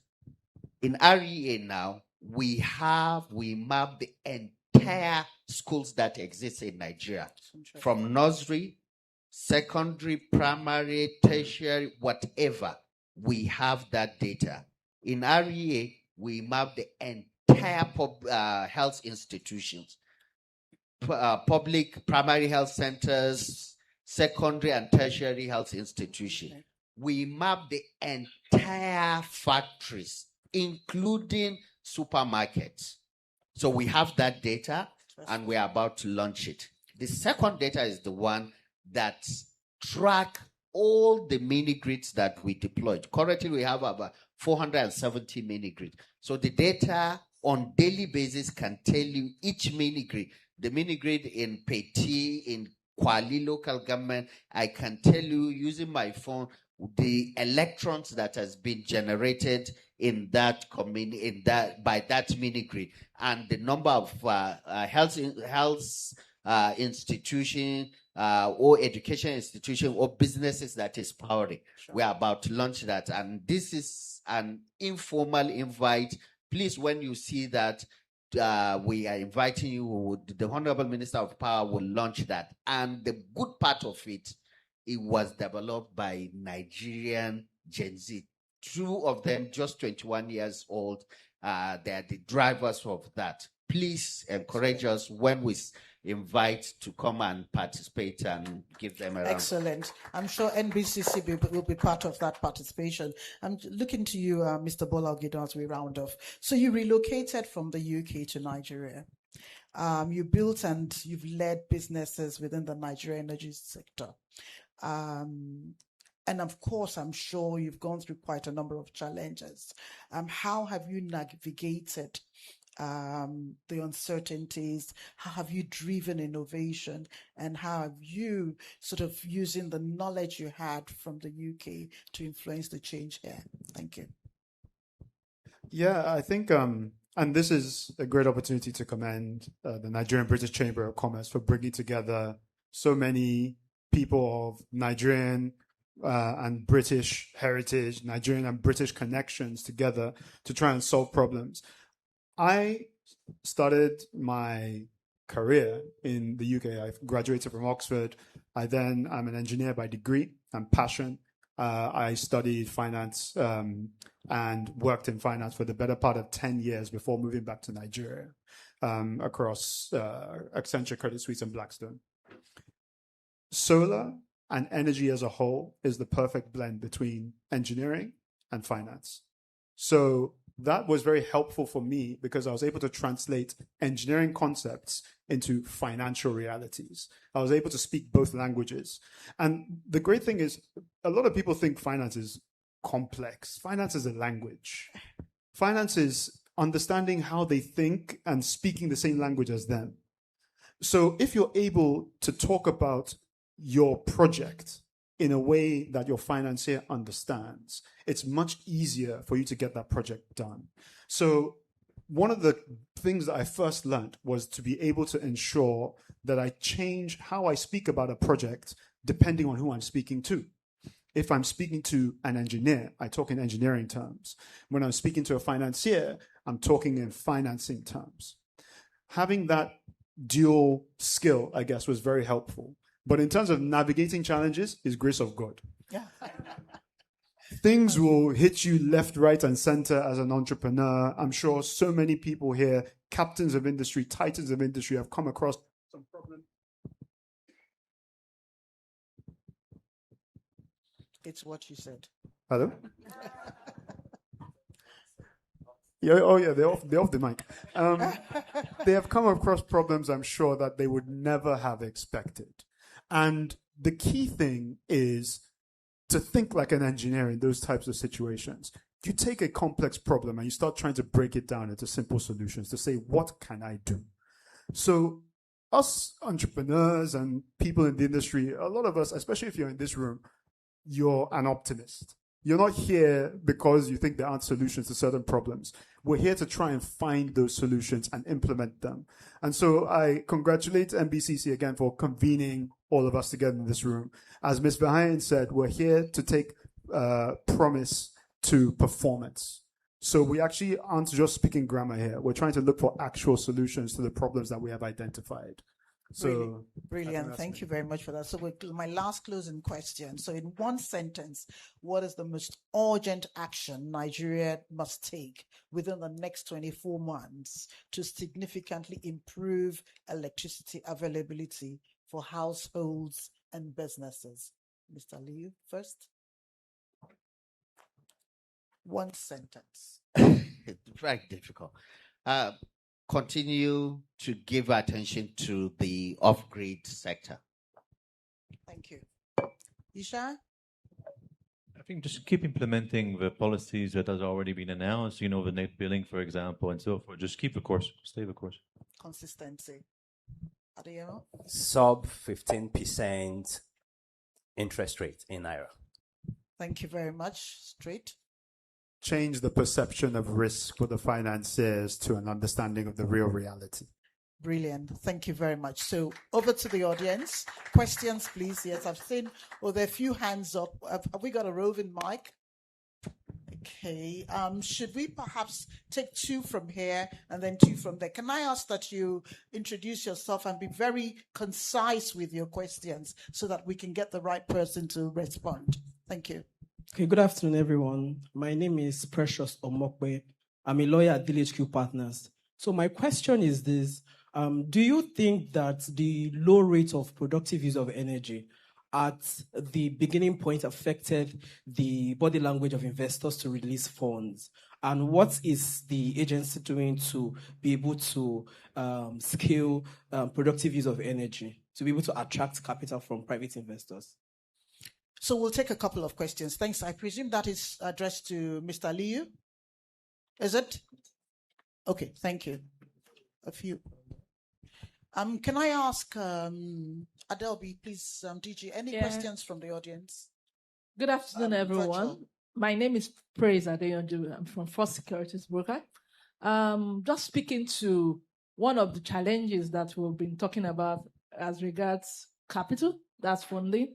I guess we've been looking at the money markets part. I'm like, are we also looking at the capital markets and probably raising funds in that space? Because a lot of things have begun to happen in that space where most of the things that are, hindering companies coming to that to the capital market have been removed or reduced. So I'm just like, can we be looking at that space as well in terms of funding, getting cheaper funding? Thank you. Thank you. Good question. Right. We'll take one more and then we can respond to that. Yes, hello. My name is Afalabi Ayala. I'm the CEO of Welbeck Electricity. We're an IPP company. I'm not sure if it's been mentioned or discussed, but the major issue we have here in Lagos in generating power independently is the cost of gas. We're paying $9, sometimes more, for gas in Lagos. Shell and Axela are the only two people we can buy gas from, and they're selling at an exorbitant rate. The price that Shell is selling gas in Agbara is higher than the price we buy gas in the UK. So I think this is something that needs to be addressed. One of your panelists said that, for electricity to expand, for things to get better, IPPs, we need more IPPs. The major issue we're having here in Lagos is the price of gas and the monopoly. It's something that I know the state government is working on to come up with their own gas tariff for the states for power. But as it is, we're paying about $9, which is extremely high, especially since the government, the federal regulator, has said that gas to power shouldn't be more than $3. Thank you. Thank you. Very good question. And I think some of it was alluded to at the last meeting. Okay. I'd like, if you can all please respond. If you start with the first question, Femi and Bola can sort of respond to the last one, and you can respond to the last one, if that helps. So the first question concerning productive use of energy. In Rural Electrification Agency, we see it as a sustainability opportunity for all our mini grids. If our mini grids, when we did an analysis of some of the mini grids that already have productive use of energy attached to it, we realized that 70% of the revenue that goes to the Renewable Energy Service Company comes from the productive use of energy that are enjoying the electricity. And because of that, we had to design a program specifically for productive use of energy. Currently, we are evaluating the biggest productive use of energy program that is we are about to unleash, where we are targeting to unveil over 11,000 productive use of energy in the country, the biggest in Africa ever. So this is, from our own perspective, it's a strategy for us to ensure the sustainability of our mini grid. Concerning the utilization of capital market, just recently we created Renewable Energy Service Company, asset management company. We deploy large-scale infrastructure in 15 universities. If you go to University of Maiduguri, you see a big infrastructure with 12 megawatts powering the university. If you go to Port Harcourt, you will see 11 megawatts. If you go to Imo, you will see 9 megawatts. If you go to Ondo University of Agriculture, you see 5 megawatts. If you go to Foot Mina, you see another 5 megawatts. These assets are all deployed and they are revenue generating. So what we did is now to take these assets, vet them from the books of Rural Electrification Agency to this Renewable Energy Service Company. The service company is created to leverage on this asset to go to the capital market, raise more money to continue to deploy infrastructure in all other government entities. So we are already thinking in that direction. Maybe we are even faster than you.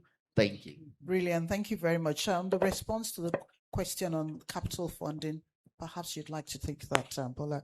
And then the cost of gas, I don't know if, would you pick that up? Okay, sure. You can, yes, okay. So, I'll touch on, just before I go into the capital markets, I'll touch on the productive use. Strongly agree that in giving people power, they need to be able to pay for it. And how do they pay for it? They need jobs. They need employment. They need a way of making money. So productive use is critical, I think, for the scaling of energy access. So it's great that we're seeing a lot more push in that area. Praise on the capital markets, I assume you were referring to looking at the IPO market and looking at equities.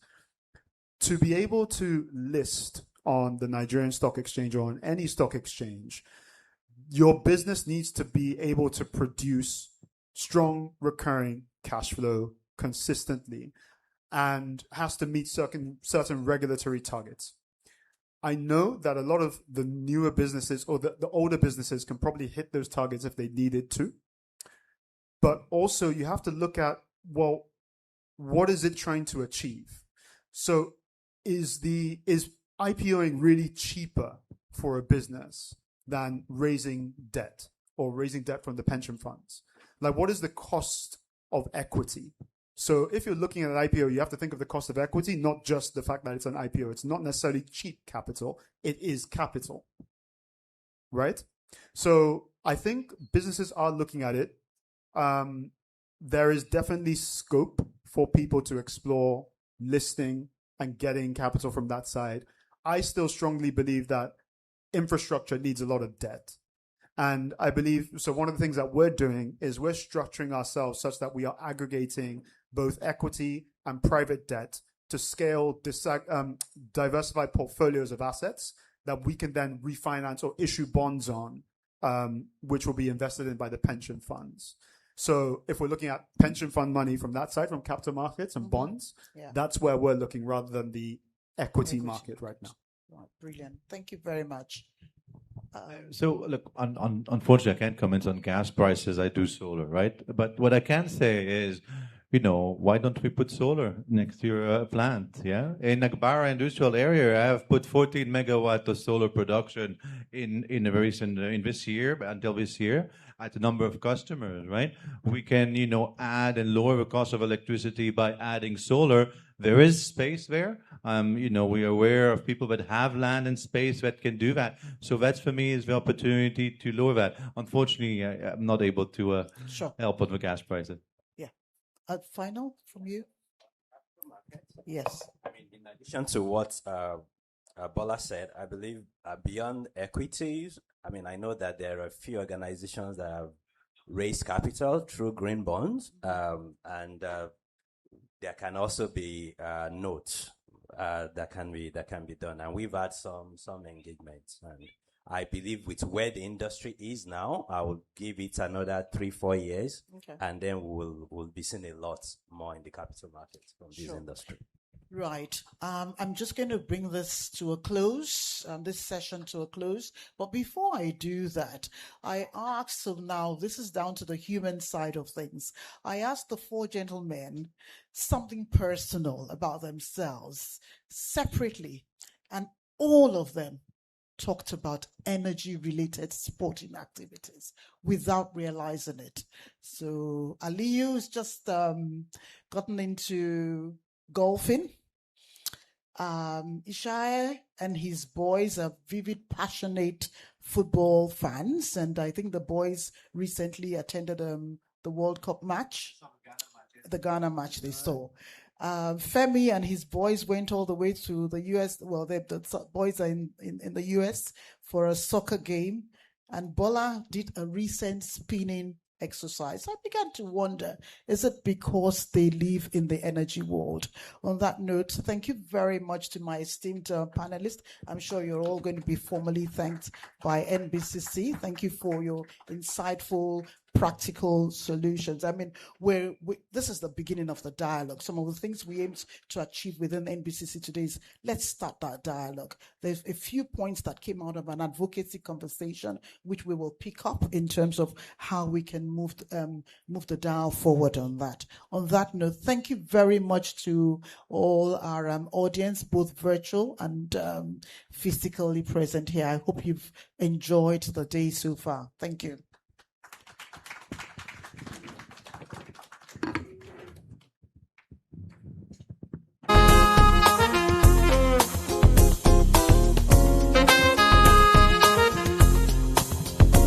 Very much. Thank you so much, panelists. Now I invite the President and Chairman of Council for a group photograph with the panelists before we give them the appreciation back.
Okay, please let's have Exco and Council join the pictures as well. Council members, please join the picture.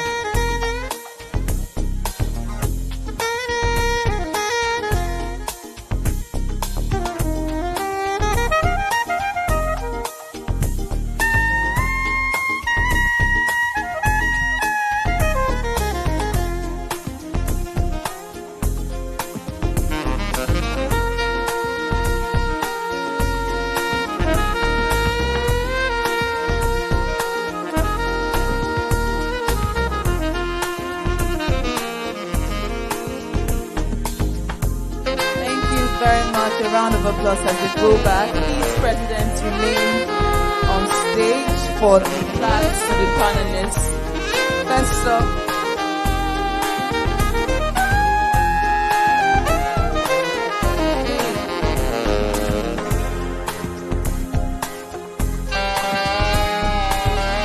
President, please remain on stage for the flags.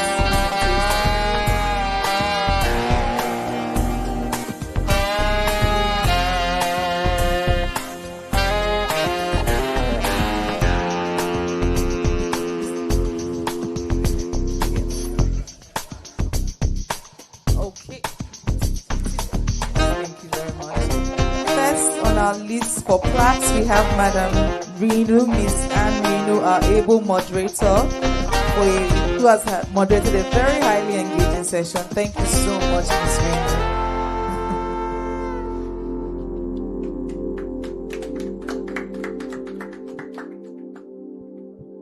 Thank you. Next up, please let's have Mr. Abba Aliyu up on stage.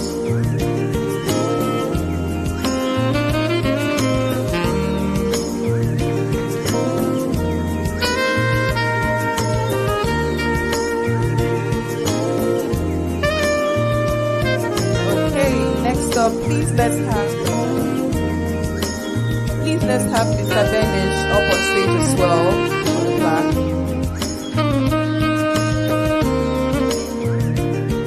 Thank you.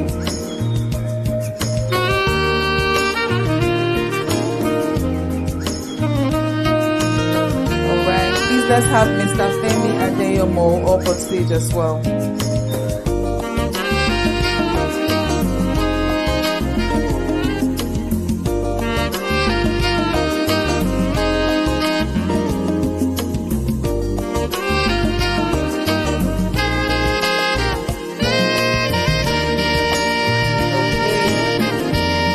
But not the least, please let's have Mr. Bola of the Dawn up on stage as well.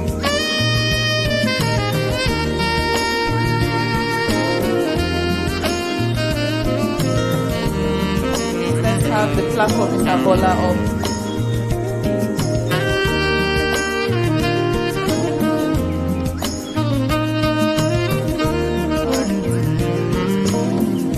Finally, please remain. Thank you, Mr. Bola. Our plaques to our sponsors. Please let's have a representative from Aradel Holdings to come up on stage and take up their plaque. Do we still have anyone from Aradel around? Okay, we have Mr. Victor.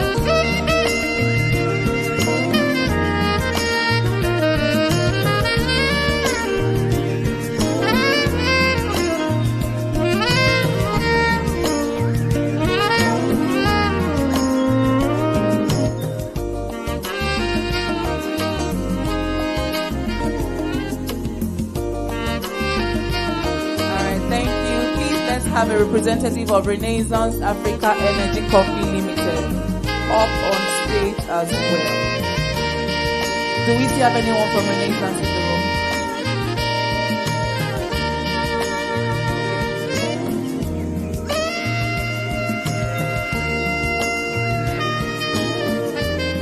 Okay, please let's have the representative from Big Star Offshore Services Limited to come up on stage for their plaque.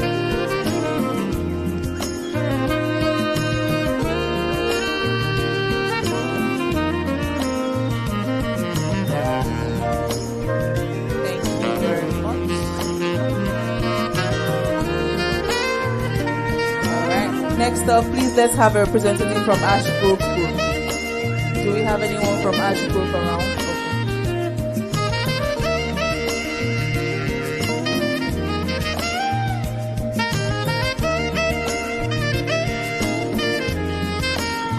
Then next up we'll have a representative from Baywood Group to come up on stage for the plaque presentation.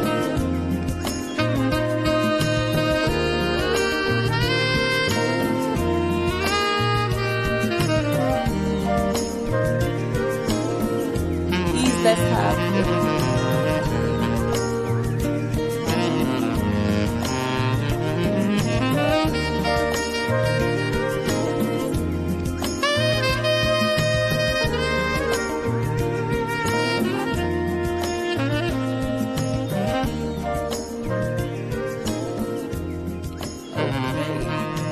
Next up, let's have a representative from Richardson Oil and Gas to come up on stage. Richardson, okay.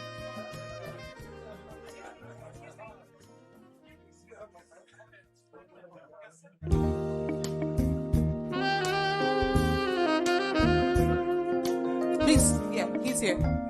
Yes, Richardson.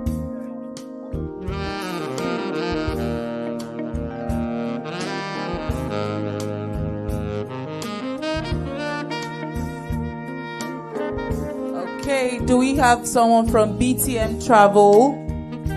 Yes, thank you very much. Please come up.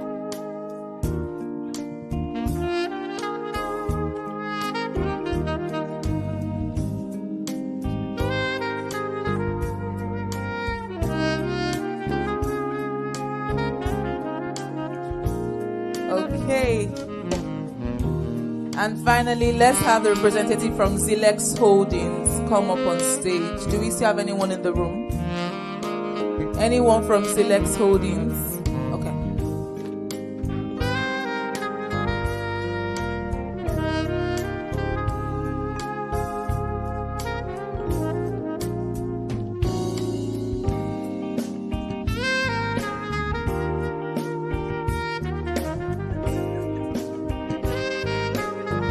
Thank you, sir. Thank you, President. We are done now. And as we bring today's program to a close, please, HQ, let's have the podium back.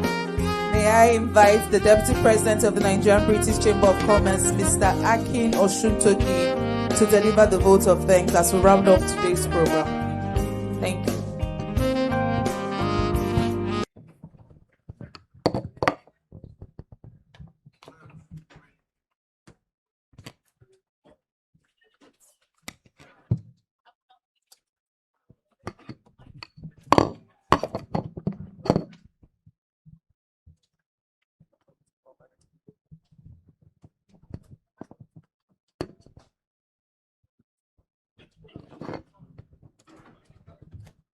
Good afternoon.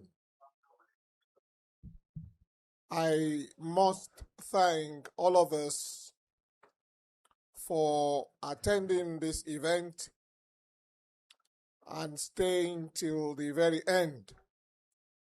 May I ask that we put our hands together for being a very good audience. Let's do that. For us at NBCC, it's another great event, another opportunity to show our commitment to improving trade and investment. The road to reality is now open, and to keep that door open, in another month, we'll be having a power conference in the same hall, and we'll bring all the stakeholders into the room as we have always done, and we will further our discussions. Let me quickly say a big thank you to our guest speaker, the special advisor, and our speaker, the Deputy High Commissioner, who was represented by Grace Bell, our speakers and our panelists, and of course our moderators. We must recognize our patrons, members of ESCO and Council who were here. Could you please put your hands together for all of those people? Now, it's been a very big event, and I must thank our sponsors for writing their checks. I'll start with RRL Holdings. As I call them, please just put your hands together to acknowledge their contributions, because we'll go back to them again. RRL Holdings, Renaissance, Baywood Group, Bipstar Offshore, BTM Travels, Harsh Groove Group, Richardson Oil and Gas. You can keep that louder. And of course, Zilex Holdings, the Energy Group of our chamber, ably led by the great Taj, Mr. Taj Shobayo. Take a bow. Take a bow.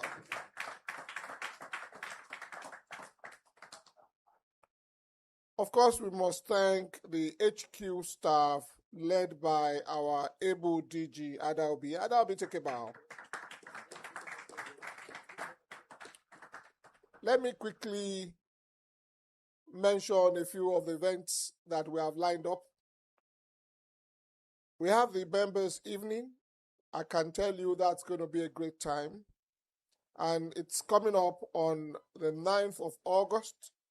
It's a Thursday, and the time is 5 p.m. We have the Next Generation event that will be on the 30th of July, 2026. Please join us. And of course, we have a brand new event that we are unveiling, the Business Innovation Series. The Business Innovation Series. Please note that on your calendars, and that will be 10 a.m. on August the 6th. August the 6th, if I'm right. Please take a look and take a walk around our facility. It's available for your use. If you are interested in using any of our facilities, please kindly stay behind to see members of our HQ. Once again, follow up on the social media. It's been a very great event. We thank the organizers, the sponsors, and of course, everyone who has come into the room for this event. As you go, may the Lord go with you. Have a very good afternoon, and thank you very much.